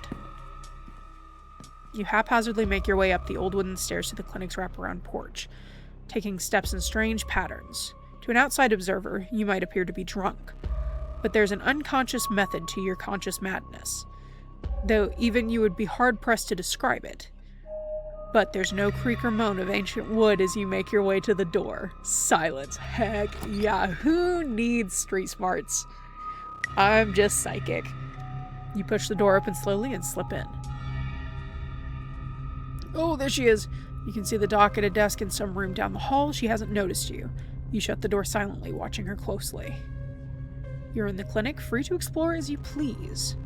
Or rather, you're free to explore as you please. You can feel that odd sensation again. The nagging pull of whatever it was that you wanted to find. That wanted you to find it. I cannot read. You're here now, and it knows you're here. And you know exactly what it is. Another stone carving, eager to show you its secrets. You've been caught by its gravity, an overwhelming curiosity guiding you around a corner, and towards a dark doorway under the stairs. It's been left ajar, as if inviting you to enter. Oh hey! The lights click on. You're in the morgue. Cosmo, what are you doing in the morgue? Vampire. Hi. You haven't seen Stella around here, have you? Oh my god, you died and she Frankensteined you? Okay, I have to ask, are you human? What are you doing in the morgue? What are you doing in the morgue? I'm sure it looks weird. It's not like I expected anyone to come down here. I was just, practicing. A rehearsal, if you will. He's funny, dude's got jokes. I'm not gonna lie, that's kind of weird. I see being among the dead brings you comfort. Rehearse, you say. Yep, that's gotta be the good one. His words seem distant to you. The tugging is strong down here. You can almost feel yourself slipping into a trance, and your eyes wander to the back wall of the morgue. You need to see what's back there. Follow the pull. You touch the wall. It feels disappointingly solid under your palms. Hey, are you okay? You feel Reese's hand gently shake your shoulder. For a moment, the thing on your other side of the blank wall loosens its pull on you. You kind of looked possessed for a second there. You good? Make him understand. Use your words. Don't let this forever consume you. Be present in the moment. You inhale deeply and take in your surroundings. You can't help but notice one of the body storage drawers is labeled Pearl and Scarlet. Oh no. I don't want to examine the body at the moment. The mines had a stone carving the other night, as did the one in Oscar's house. They've been giving me visions, and I can sense one on the other side of the wall. Let me inside.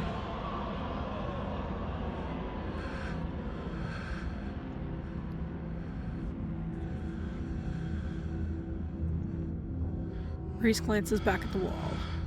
You're really serious, aren't you? This is probably a bad idea, but if you really need to get in there, I'm pretty sure there's an emergency axe somewhere upstairs. I just need to get the doc out of our hair. Should take less than 2 seconds. Get the doc out of our hair? Yeah, if I say I'm sick and need something, she'll drop whatever she's doing and do it for me. Surefire way to get her out of the house. And most of the time it's true, anyway.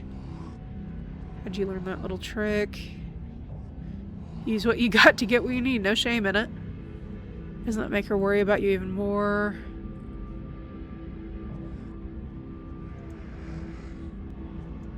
Exactly. Yes, I will destroy the wall. Don't mention it. If there's anything I can do to actually be useful, I'm happy to help. Be right back. He strides past you, his long legs moving swiftly. He seems excited, his usual dour demeanor replaced with an uncharacteristic pep when he's faced with the prospect of sneaking around and tearing down walls. You hear his soft voice filtering through the open doorway at the top of the stairs, a hoarse and sickly edge added for the effect as he speaks to his mother. Hey, Mom? He coughs gently. Reese, I didn't know you were awake. I still feel like shit, and I think I can finally try to keep down some juice. It looks like we're all out, though. Really? I thought I just picked some up. I've got an errand to run on Main Street anyway. I'll go pick up some orange juice and some ginger ale, too. That would be awesome. Sorry to ask, I know you're probably busy. It's no problem. It doesn't take long. Don't do anything too strenuous while I'm gone. Just lie in bed until I get back. Thanks, Mom. I'll take it easy. You hear her footsteps move down the hall, then to the front door, opening and closing. It worked! The theatrical rasp has left his voice, excitement rising in his place. Come on up. We don't have long until she's back. He's fun. As you step out of the morgue, you relax. The extra space between you and the carving has weakened its hold on you, and with it your desperation to claw your way through the wall and unveil it. It's one of those emergency fire axes, so it should be pretty obvious wherever it is. Though, I'm not sure where she would be keeping it. I'll show you around. Let's try the doc's office first. You make your way to the doorway of her now vacant office. I don't see an axe in here. He's right. A cursory glance reveals nothing but stacks of paper and cabinets of medical supplies. But something on the desk catches your eye. Some sort of records with your family name on them. You're a fast reader. It shouldn't... Yep. Time to violate HIPAA. Reese stops in the doorway, turning to watch you leaf through the documents. Find something interesting? They're your family's death certificates. Ooh. Cause of death, sleep apnea. Discovered by her daughter, Tabitha Chrysanthemum Scarlet. No autopsy performed. Tabitha's middle name is Chrysanthemum? Wonder who cursed her with that mouthful. I'm definitely going to make fun of her for that later. No. I feel like that's forbidden knowledge. Edwardine. Born April 9th, 1913. Died February 12th, 2003. Aged 89. Cause of death, heart failure. Signed by her granddaughter, Pearl Ann. Pretty normal. Almost made it to 90. Died of normal old person illness. Enoch. Born September 9th, 1887. Died August 20th, 1957. Age 69. Cause of death, fall from cliff. Oh. This one has a coroner's report attached. Organs sustained impact injuries, lacerations to the neck and body consistent with fall from great heights. Whoa, an actual autopsy report. Looks ancient. You quickly flip through a couple of the other Scarlets whose names aren't quite as familiar. Theodore Scarlett, 1890, died 1918, 28, cause of death crushed in mine collapse. Body not recovered. Signed by Enoch.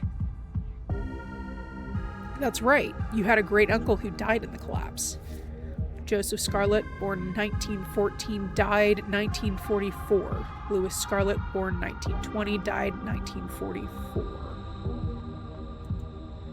Both killed at Normandy in the line of duty. Must have been Edwardine's brothers. Certificate of fatal death, infant boy Andrew Charles Scarlett. Delivered April 3rd, 1945, stillbirth, mother Edwardine Scarlett. Oh no. That's Charles Shaw's son. Cause of death, complications during birth. No doctor present. Home burial. That settles the questions of whether you're related to Charlie. Alexandra Scarlett, born December 12th, 1947, died August 20th, 1957, age 9. Missing, presumed dead, signed by mother Edwardine Scarlett.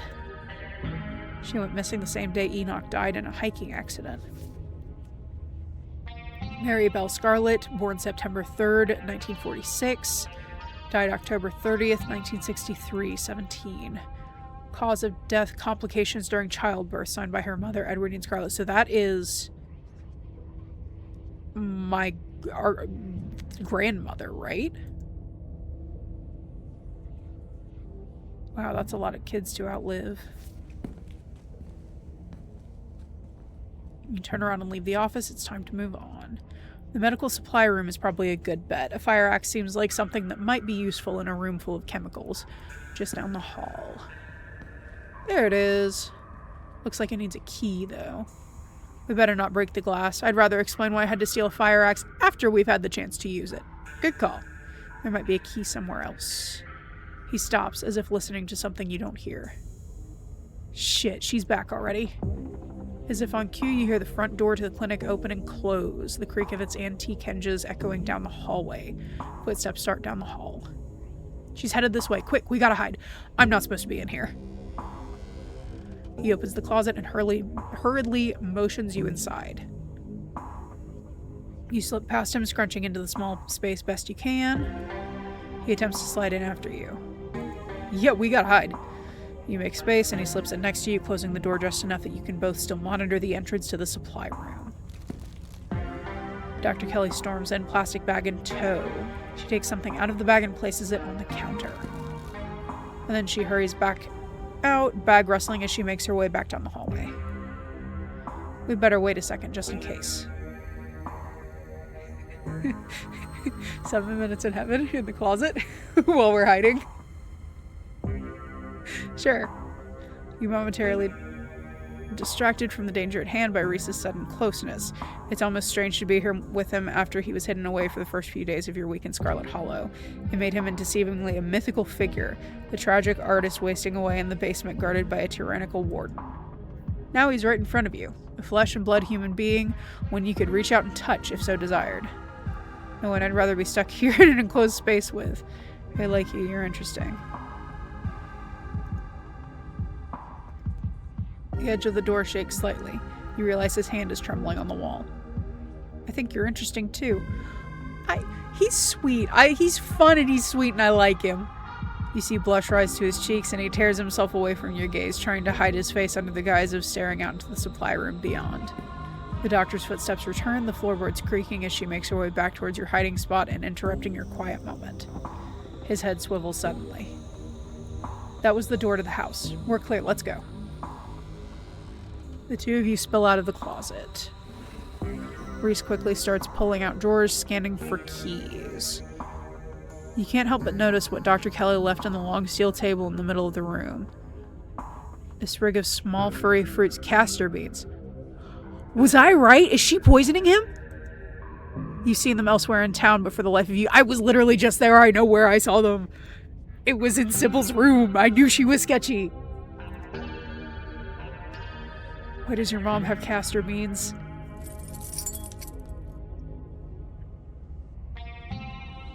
He holds up a small ring of keys, each with a strip of colored tape on the head. What's this about beans? Oh, those weird little fruit things. Reese unlocks the cabinet and offers you the fire axe. Here's your axe. And I don't know. I've never seen them before, but I'm not allowed in the supply room. It's probably some kind of medicinal plant, right? No. She took out a chemistry set too, though, come to think of it, she's not supposed to make medicine. She's not a pharmacist. This room is just storage for orders she gets from a pharmacist over in Brevard. Why would she bring something like that in here? That's what I'm saying. This plant is not medicinal. It makes one of the deadliest poisons known to man.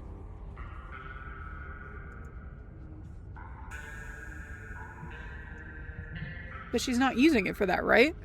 Why would she give people poison? Do you know what she gives you for your supposed illness? I don't think she's making it for everyone, just you. I knew it! I knew she was poisoning it! Yeah.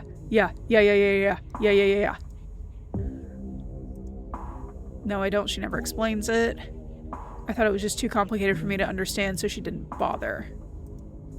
Maybe she has some kind of information on it lying around somewhere else. That drawer over there is locked. If I were information on some mysterious alien-looking fruit, I'd probably be locked in a drawer, right? Good thing I already have the keys. He unlocks the drawer, pulling out a notebook. This is about me. There's stuff in here from when I was like 12. Some kind of diary or medical history or both, I guess. What the hell is this? Something about another episode? Guessing she's referring to one of my rough nights. Oh, here we go. There's some illustrations. He glances at the strange plant on the countertop. It's those beans you mentioned. She uses them to make my medicine. Oh, buddy. That's poison, right? He jerks his head towards the door. Shit, that was the door from the house. We gotta run. You follow Reese's instructions, once again starting down the basement stairs, letting the pull of the stone carving guide you back to the morgue. Dr. Kelly's voice filters down from above. I was right, we did already have juice. It was just in the back of the fridge. But there's no harm having extra. What are you doing in the clinic? I thought I told you to go get rest. Oh, I'm just gonna chill in the morgue. I've got my speakers, so if you hear any weird sounds, it's just my music. You liar. I'll be sure to put in earplugs to drown out all the industrial clanging you listen to. You know I'm not the biggest fan of you spending time down there. It can't be good for your mental health to hang out in a refrigerator for corpses. Do you at least have a blanket this time? Yeah, I'll be fine. It's just a little change of scenery. My room feels too claustrophobic right now. Okay, I'll let you know when it's time for dinner. You don't have to do that. I'll grab something from my room later. Sure, whatever you're able to do. You hear the door close and the sound of Reese descending the stairs to join you in the fluorescent lit room below. Hey. Wall now, yes? Wall, wall, wall! You listen to music that sounds like a wall being broken down? I do need to warn him that it's gonna get weird. I should warn you, something spooky might happen when we break down the wall. Reese smiles. Good. Feel like I've been missing out lately. I feel like he might have died if we took him yesterday. Because he already always does not feel good. If we took him to the haunting and he got possessed, I don't think it would have ended well. Stop asking questions. It's time to see what's on the other side of the wall. Wall now, yes? I'd like to do the honors if you don't mind. Hell yeah. I've got some confused and angry feelings I'd like to express. Reese takes the axe from you and approaches the wall. Reese manages to cut through the wall with very little effort, unexpected from someone with his frame and condition. But you know his stringy muscles are backed by a mounting fury at what has been done to him. It goes a long way. He staggers back from the massive hole in the wall to admire his work. Very nice. Holy shit. The splintered edges of the dark passage seemingly cut into the side of a cliff. Ooh! Seeping from a forgotten place into the already frigid morgue. Reese coughs as he takes a better look at what lies beyond the mound, the wound in the wall. There's a whole hallway back here. Thick, stale air leaks from the hole, filling the morgue with an earthy mildew smell. Like the room is slowly filling with dirt. That's delightful.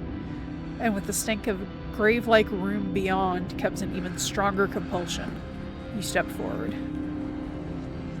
And you climb into the hole. This always ends well. This is wild. I had no idea this was here. An entire hospital wing rotting away for decades behind some flimsy drywall. Why is this place hidden away? Someone doesn't want us to find these carvings. I wonder if it's whoever put them there or someone else.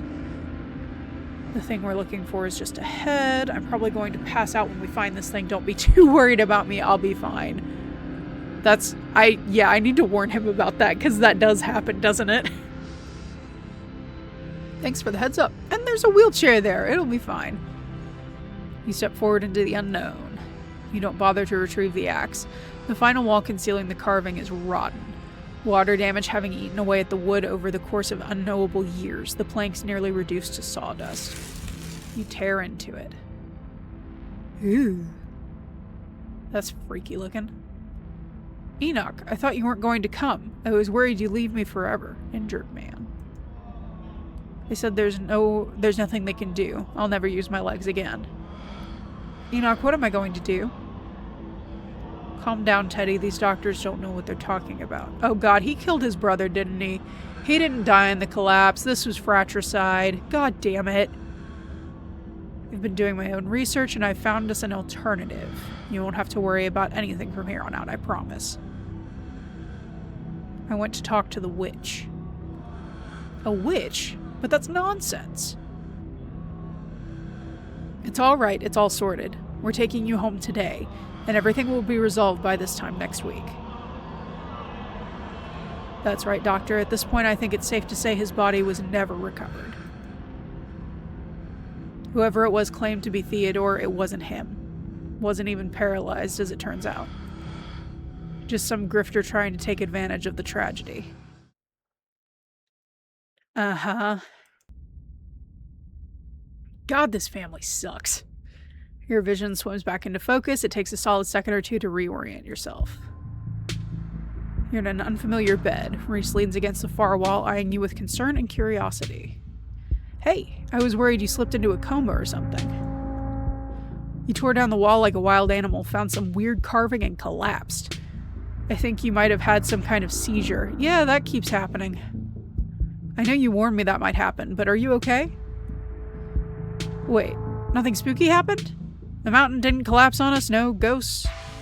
How did I get here?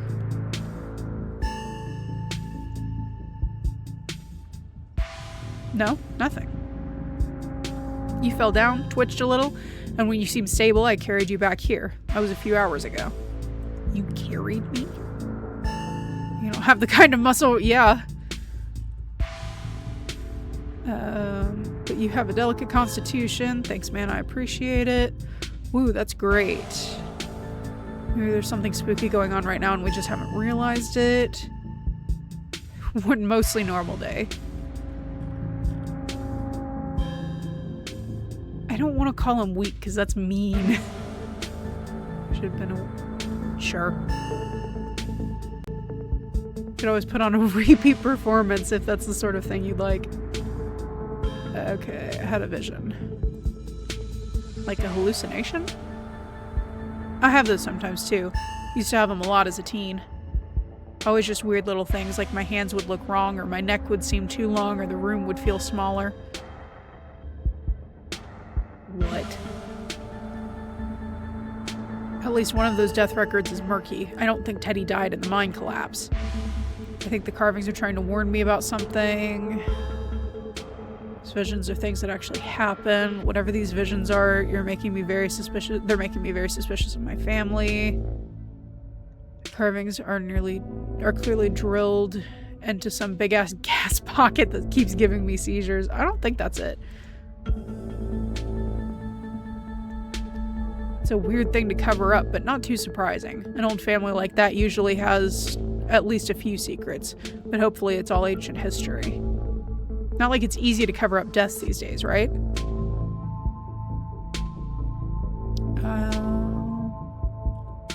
Does Dr. Kelly know I'm here? Yeah, if you carried me through the house. No, I snuck you back into the house while she was busy in the medical storage room. Figured you wouldn't want to come to in the morgue. Oh. So what now? We might be stuck down here for a little bit. The doc is on the warpath up there. I refuse to take my medicine, and she's not happy about it. I'm sure you can understand why. Yeah. There's no way I was going to take anything she gave me. She's been poisoning me for years. I've been thinking about what you said at dinner last night. I don't see any other possibility. It's only been a day since I've stopped taking my pills, and I feel great. I went ahead and blocked my door, and she can't get down here. Now we just have to wait her out. You blocked her door? I don't get why your mom would poison you, though. I don't want to be down here. I want to leave. I'm leaving. Fine, let's find a distraction. How are we supposed to pass the time? I don't understand why she poisoned him. I don't know. But it's all in here. She never outright says what she's doing. And the recipe she came up with to deal with my flare-ups, whatever she thinks those are, involved that weird plant that was on the counter. Those castor beans. You were right, the ricin poisoning matches up with quite a few of my symptoms. Aww. The thing I can't figure out is whether she's been trying to kill me slowly or if she just likes keeping me sick enough to be dependent on her. Either way, I don't think I ever had an illness. I think the illness was me growing up and becoming less easy to control. She sure found a cure for that. This is heartbreaking. Ryson is really bad. How are you not dead? With the evidence, you should go to the cops. We need to get you out of here. Who knows what she'll do when she finds out what you know. Ryson is really bad. How are you not dead? Maybe it's a low enough dose, or maybe I developed a tolerance. It's like the Princess Bride. But I think the fact that I feel more and more alive by the minute is enough proof that she was keeping me sick. I don't even need solid evidence.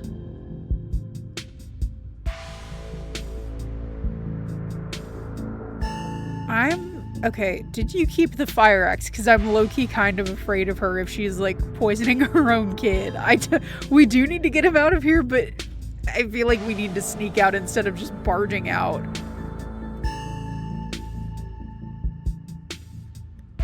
Where should we go?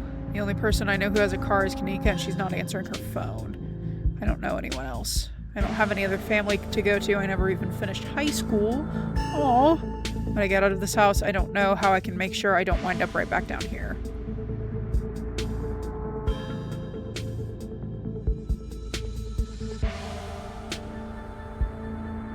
can stay with me if you want.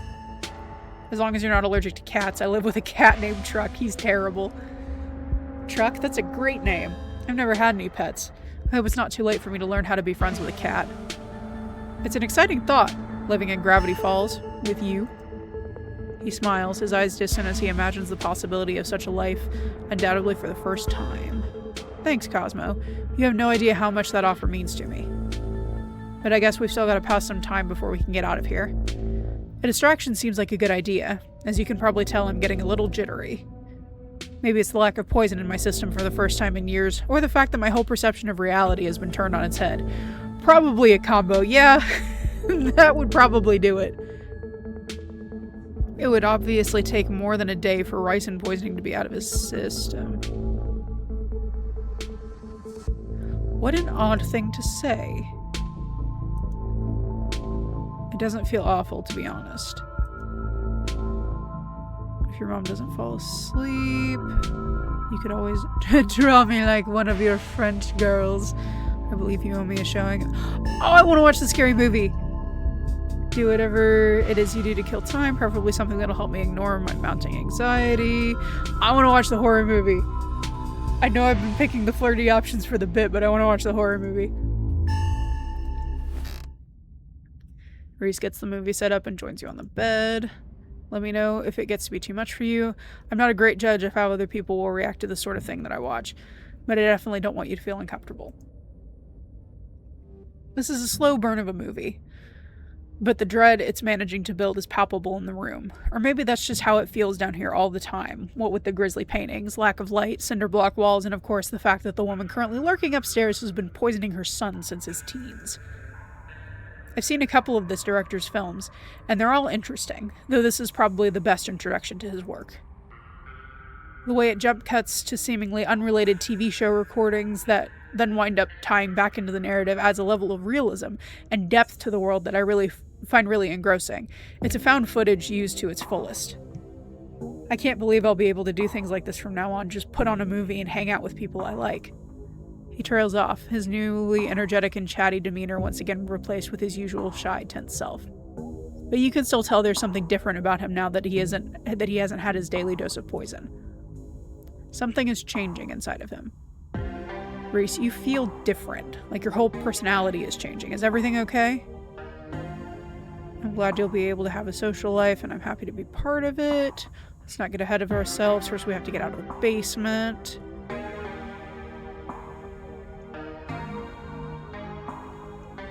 Everything is more than okay. I haven't felt this good in... I don't think I've ever felt this good. Hold up. My grandmother, what big teeth you have. That does not look That don't look normal. I'm beginning to grow concerned. The man on the screen yells portents of doom into the camera, trailing off into a wordless scream. The plot is really heating up. I love that there are all these distinct sort of vignettes, little pockets of horror that affect the small number of people, and only once you start to see how they fit together can you realize some fundamental horror about the universe. And then it sees you back. Incredible. Cosmic horror in the truest sense. Reese is becoming very animated. It's probably safe to assume he's dealing with a lot of extra adrenaline right now, what with his entire reality turning out to be a lie. He's also talking over the movie. That's fine, he's adding important insight. This is what it's like to watch a movie with me. I'm gonna be so for real. This is what it's like to watch a movie with me that I've seen 1,000 times, and I get really excited and I share fun facts about the movie. It's more than just something that's changing in Reese, it's everything. There's a knock on the window. Cosmo, don't get any closer to that thing. It's time to go home. Okay, yeah, like I'm gonna... I still don't know if I trust you. You are creepy, sir. That voice, I know that voice. Without a word, Wayne starts pounding on the window. Good luck, freak, that glass is shatterproof.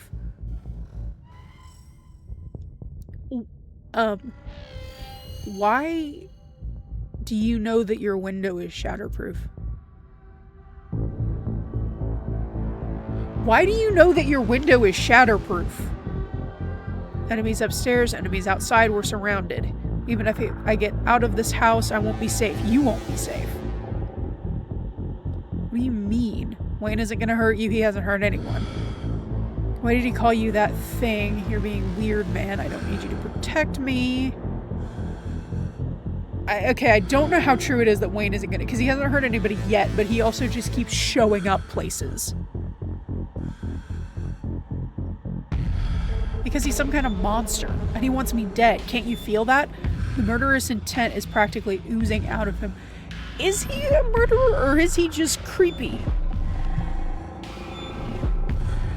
And how do you know Wayne? But I'm not weak anymore, I can fight back. I don't have to cower in fear from the people who want to hurt me. I can protect both of us, Cosmo. What does that mean? Oh, he's a werewolf, isn't he? Fantastic. Oh, the paintings move! Great. I'm gonna die in this basement. Okay. As Reese tears at his clothes, the paint bubbles out from the canvas, his ghoulish figures peeling themselves out of their two-dimensional worlds, invading yours, crawling up the walls. Maybe not a werewolf. Also, that is a sick-ass power. Grab my hand, I'll pull you out. Oh, leave us alone! In a surge of violence, the change that has been brewing inside Reese finally comes. As it manifests, the broken basement window is sealed off, and Wayne along with it. Hey, buddy. Okay, so he's... I feel like if I run, he's gonna grab me. I'm gonna stay put, because he doesn't seem like he's gonna hurt me. We aren't safe, but it feels strong now. I think I can save us.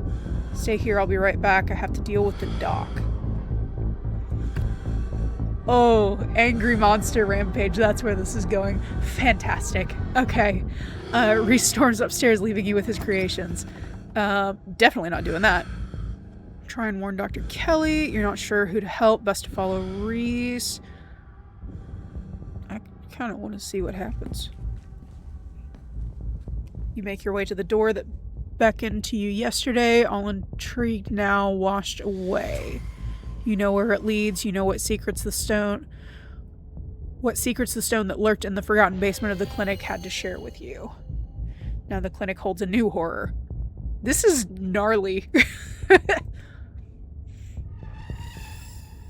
Somewhere beyond the narrow hallway leading from the house proper into the doctor's office, there is a monster preparing to do something unthinkable. Well, to be fair, his mother was poisoning him. And I guess it now occurs to me that she may have been poisoning him to avoid this exact scenario, but surely there was a better way to handle this. You grasp the handle and turn. Duck! What? Where? Don't tell me what to do. I'm gonna duck, because she looks like she's holding... Yeah. You do as she says, ducking out of the way. The gun isn't very loud. There's only a pop as a projectile leaves the barrel, whizzing through the air. You turn to see a dart embedded in Reese's chest. Uh-oh. He's freaky looking. He pulls out the tranquilizer from between his ribs, heaving heavy breaths as the drug courses through his system. You're going to have to try harder than that, you bitch. No, what did you... As if you could stop me, you pathetic waste of flesh. That's rude, Wayne. Before Wayne takes another step down the stairs, paint flows out between the cracks in the wood. Reese is panic pulling in a mob of furious creatures to hold his enemy in place. His powers are sick. And I'm kind of glad that we became friends before he became a monster, because hopefully that means he won't kill me. The artist darts away, but his creations continue their work in his absence. That's awesome. Dr. Kelly makes her escape down the hallway as Wayne is overcome, glued in place at the top of the stairs by stiffening globs of paint. Dr. Kelly makes her escape down the hallway as Wayne is overcome. Okay, I read that. Run after Dr. Kelly. Run to a nearby room. Ooh. Run to her to do what? Because I don't want it to look like I'm conspiring with her, because he'll eat me. Run to a nearby room. You rush out of the main entryway, taking cover in the first room you see. A few seconds pass. Things are quiet. Hey. Dr. Kelly's voice crackles out of some unseen speaker. You, Cosmo. I'm stuck in the safe room. I can't help you from here, but you can help the both of us. Who says I need... I'm perfectly fine. I'm hunkered down here. You survived. What the hell is going on? What the hell is your son, ma'am? I'm sure Wayne can handle this. I'm not helping you. You were poisoning him. That's fair. What is going on? You think you can... I think you can probably put that together. Can I? Now listen to me. You're in the medical storage room, right? I need you to use those black tape key to get in the cabinet. Bring me the elephant tranquilizers. The bottle labeled carfentanil. Bear tranquilizers clearly aren't going to cut it anymore. Oh, hi. An intercom system? Huh, Doc. Good, you should hear this. Cosmo, you don't have to do anything she says. I'm not going to hurt anybody else, just her. That's reassuring. If I don't, you and I both know she's just going to shoot me full of elephant tranquilizers. Did I hear that right? And shove me back down into the basement, or maybe someplace even worse, and keep killing me every day for the rest of my miserable existence.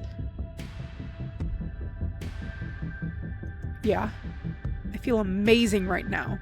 Better than I've ever felt in my life. I'm not dangerous. She's just scared because she knows she has to finally pay for what she's taken from me. You know, you make some compelling points. He has a point, Doc. I'm not going to let you kill someone, Reese. Can't you two just get along? I don't feel like I should be in the middle of this. I'm on Reese's side. Sorry, Dr. Kelly. Okay. I do think that I should side with him. Because, A, she has been poisoning him. I think that this is probably an issue that could have been dealt with a while ago without poisoning your kid. But also, considering the way that things have been going so far, it is probably not a bad thing to have a monster friend. He has a point, Doc. You can't be serious. Look at him. He's dangerous. He's gonna kill me. You're one to talk, Doc. How can we know there isn't anyone else whose treatments you've taken into your own hands? That's also a good question. Is there a secret, like race of monsters in the town that you've just been drugging into submission. You've done it once. Who's to stop you from lying to someone else, stepping in to treat them as you see fit, regardless of what they want for themselves? I thought I was going to die every day. Do you have any idea what that's like to give it to your own... to give in to your own mortality like that? Oh, hi, Wayne. It wasn't living, that's for sure. It wasn't even surviving. It was just... enough. Reese cries out in pain. Hey! What the hell did you do to my shoulder? I'll handle it. Try to get somewhere safe until then. The two stagger off down the hallway. Quick, grab the tranquilizers and head to the safe room. I need to stop Wayne. I'm not grabbing the tranquilizers. Screw you. You make your way out of the medical storage room and back to the hallway where Dr. Kelly disappeared. As you approach, Dr. Kelly leaves the door open, slowly breaking apart the massive paint, sealing it shut. Hurry, I don't think I can keep it open for long. You don't like me. She shuts the door quickly, though one of the smears manages to slip past her. She stomps on it. Painted viscera splatters across the cement floor. It sounds like Reese and your friend are still fighting. We probably have a few minutes before he gets here. Let's talk Reese. Yeah, I bet you have some questions. Go ahead, I have nothing left to hide. Why did you start poisoning him? Can we stop calling it poison? Yes, it's poison, but the act of me giving him poison was not me poisoning him. I was medicating his illness. It started when he was around 15. I've been giving him increasingly high doses of Klonopin, but his body kept adapting and his symptoms would come back, especially if we ever fought. I couldn't keep ordering all those drugs. It was already really suspicious. I could risk losing my license, especially if anyone found out what I was using them for. Someone approached me with a solution, and I took it. Was it Sybil? Was it Sybil that approached you with a solution? And I've been dealing with the emotional and mental consequences of that decision ever since. How did he not know what he was? That's also an excellent question. I've been medicating him since he was 12. We've only had 3 incidents like this before, maybe 4, depending on what counts. This is the worst one by far. He doesn't seem to understand at first that he looks different, and I make sure to stay on top of his dosages so he rarely ever does. But I've been preparing for this inevitability. He's an adult now. There's only so much I can do to control him. Wait, he said before that he had visions of himself looking wrong. Clever. That's good writing. When did you find out? Who approached you and what did you say? I know it's Sybil. I know it's Sybil. It has to be.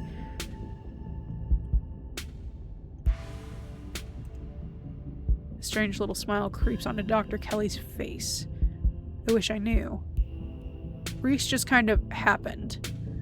I wasn't seeing anyone. I just woke up pregnant one day. What the hell? I know how impossible that sounds. I'm a doctor, for Christ's sake.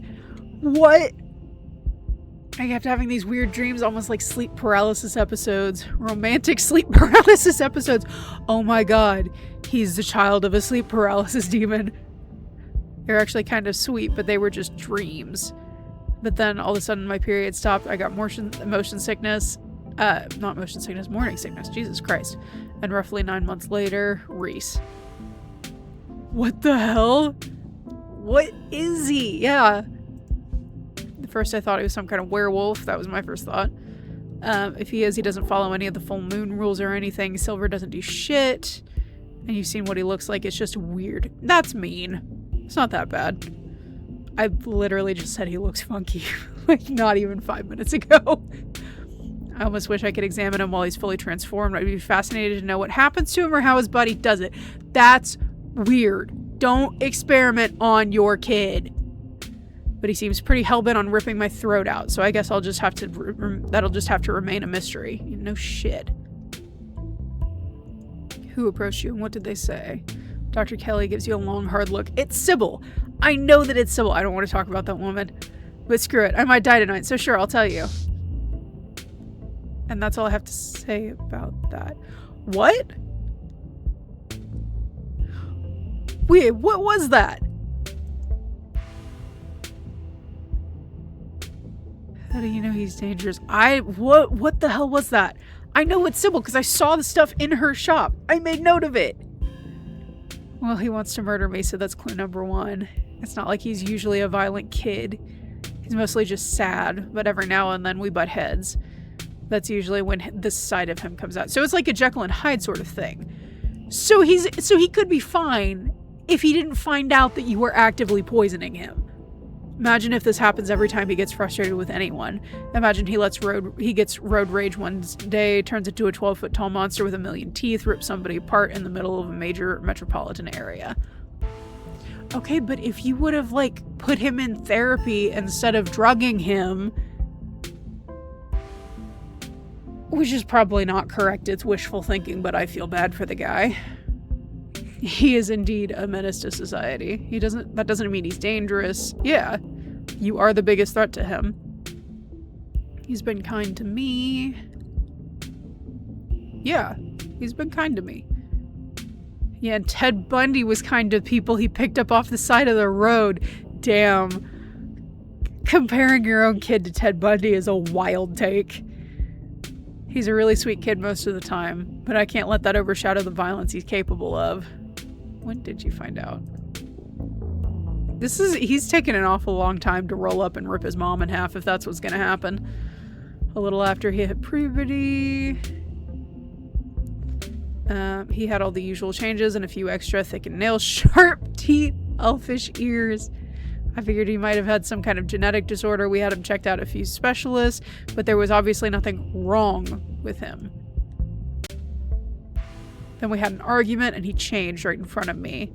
It was nothing like what he is now, just a couple inches and some facial abnormalities, enough to be noticeable.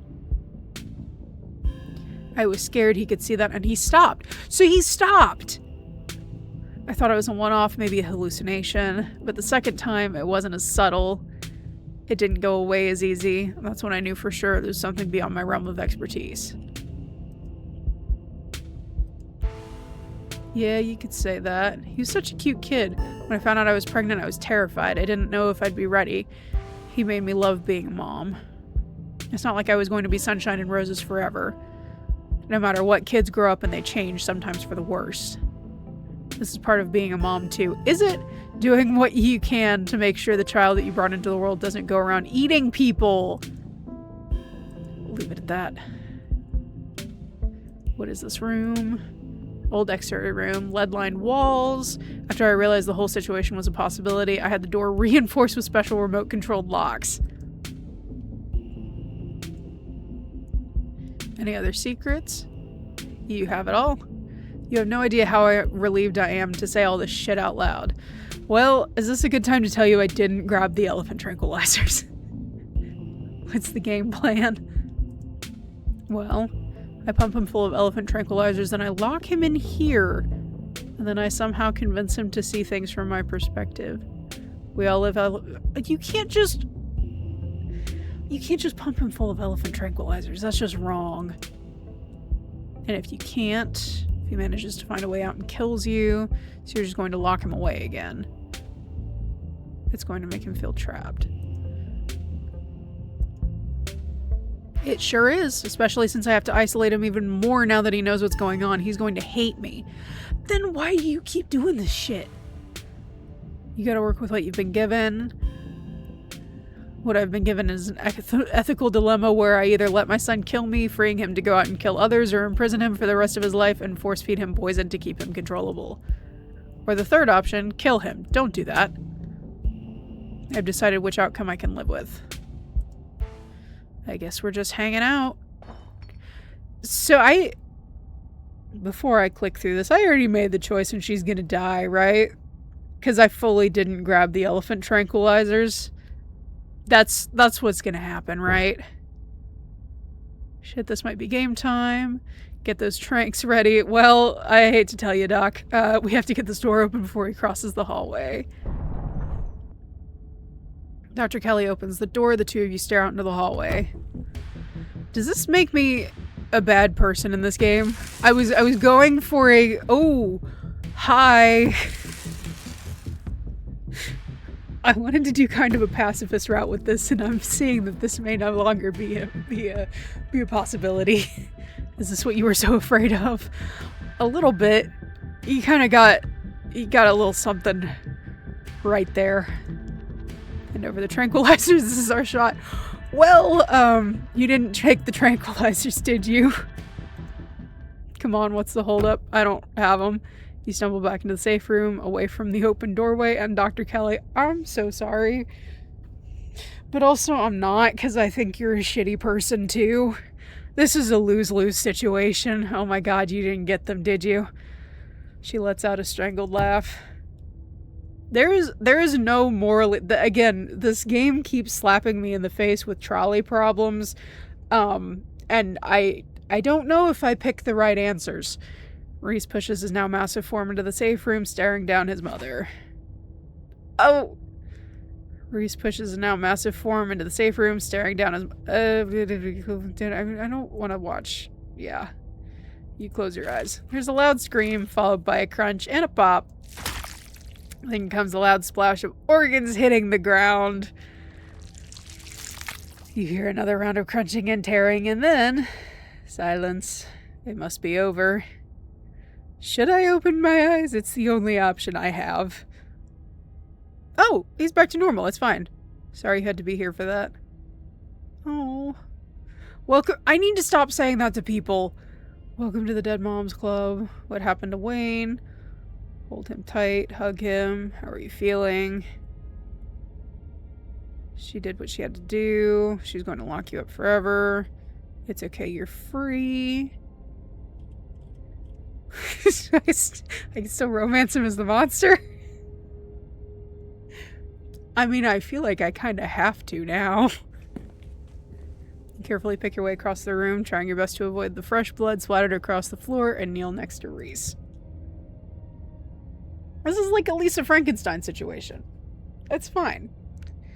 You see the sadness in his eyes staring into yours from the inhuman face, viscera still dripping from his maw. You lean in and wrap your arms around him. It takes him a moment to react, seemingly shocked at your touch, but his arms fold around you, his wide palms pressing you gently against him, holding you against his bony chest. His shoulders shake in your grip. You realize he's crying. Oh, buddy. It's okay. Cosmo, I'm sorry you had to be here for this. But thank you. Thank you for understanding me. I need to get out of here. Go someplace where there aren't any memories, but I'll see you soon. And then he breaks out of your embrace and stumbles out of the safe room, his footsteps getting faster and faster as he runs off into his new life. Shell-shocked, you stumble out of the clinic into the night air. See, I feel like he's gonna go somewhere where he's not gonna hurt anybody. Like I'm talking about the ethical dilemma in this game of trying to, save certain people, and it says in the beginning that you can't save everyone. I don't think that helping her is the right choice.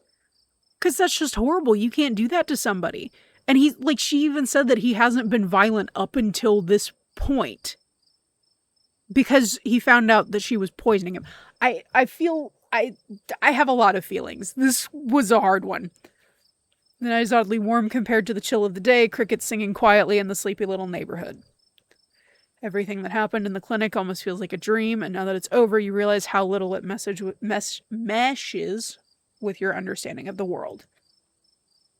Go home. It's time to go home. Oh, hey, yeah. It's time for you to get home. He appears out of nowhere, clothes streaked with what first looks like blood and gore, but you quickly realize is paint, evidence of his altercation with Reese. I'll walk you.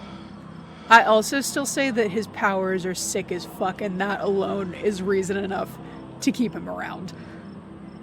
Run away. No, dude, I'm walking home by myself. I appreciate the company. I'll let him walk me home, see if I get any information out of him. Wayne walks just ahead of you. You hear complete silence. Did you know Reese was like that? I thought you wanted me to stay at the estate. Aren't you going to lecture me? Why are you following me around? Why not Stella or Kanika or Sybil? Why not Tabitha? That's actually probably the one I'm going to go with. Seems like Reese gave you a run for your money. Found my family's death records today. Flirt with... You can flirt with the creepy guy that's been following you? fantastic.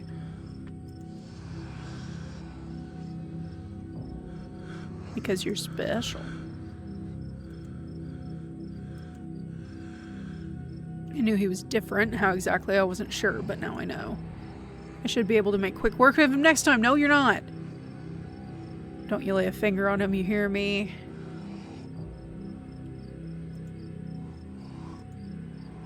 You've gotten so attached to him, what a shame.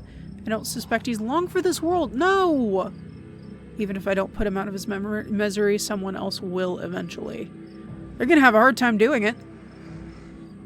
I'm sure your infatuation will fade with time. But he's the cool movie guy. I thought you wanted me to stay at the estate. But why? Why am I special? You simply are. Do you not feel the ties that bind us? They're unbreakable.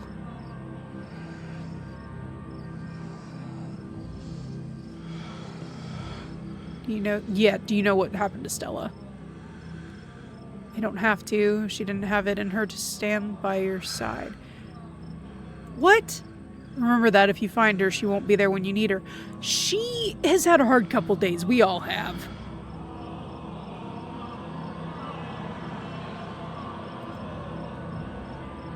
I found my family's death records today. Things aren't adding up. Good. You're starting to see the holes then. Look for more. You don't need to keep coming up with new topics of conversation to fill the silence. You're tired. It's been a long night. You should rest. Wait and remain silent for the rest of the journey back to the estate. I'm sure we'll see each other tomorrow. You should try and spend some time in that old building before you head to town. Tabitha won't be around, too busy in the mines. Forbidden places won't be forbidden without her. They're to stop you, and you might be surprised what you find. Well, it's locked. Until then, sleep well. He disappears into the underbrush. Go home. The estate feels empty, wind howling through the abandoned halls. The very foundations creaking beneath you. Your cousin must have already gone to bed. Go to bed. Exhausted beyond belief, you stumble into your room and collapse on the bed. The damp smell of the mattress is starting to become almost welcoming. I don't like that my door is still open. A sign that the now daily horrors of Scarlet Hollow are finally behind you, at least until the sun inevitably rises once again. You close your eyes, your exhausted body succumbing to sleep almost immediately. As you drift off, you think of Reese, out in the woods somewhere, blood-stained, free, and beautiful. I hope he's okay. And then you think of nothing. This is the end of episode 4. Episode 5 will release later this year. Follow us on social media. Hooray! Congratulations for finishing all of the episodes currently available in the game. You've unlocked hardcore mode. What is hardcore mode? Hardcore mode elects you to select 3 traits in character creation. You'll no longer be able to use your traits to avoid the consequences of major decisions. This penalty only applies to hardcore runs. Have fun if you dare. Okay, I wasn't planning on doing... So when I played Slay the Princess, I played a lot of Slay the Princess. I played it over and over and over and over again, trying to get all the endings. I was not planning on doing that with this game, just because I kind of wanted to let it stand on its own. I may have to do a hardcore mode playthrough. That sounds like it would be very fun. If you'd like to continue with this word state in episode 5, please save your game now. Hell yeah. We are saved. Return. Continue.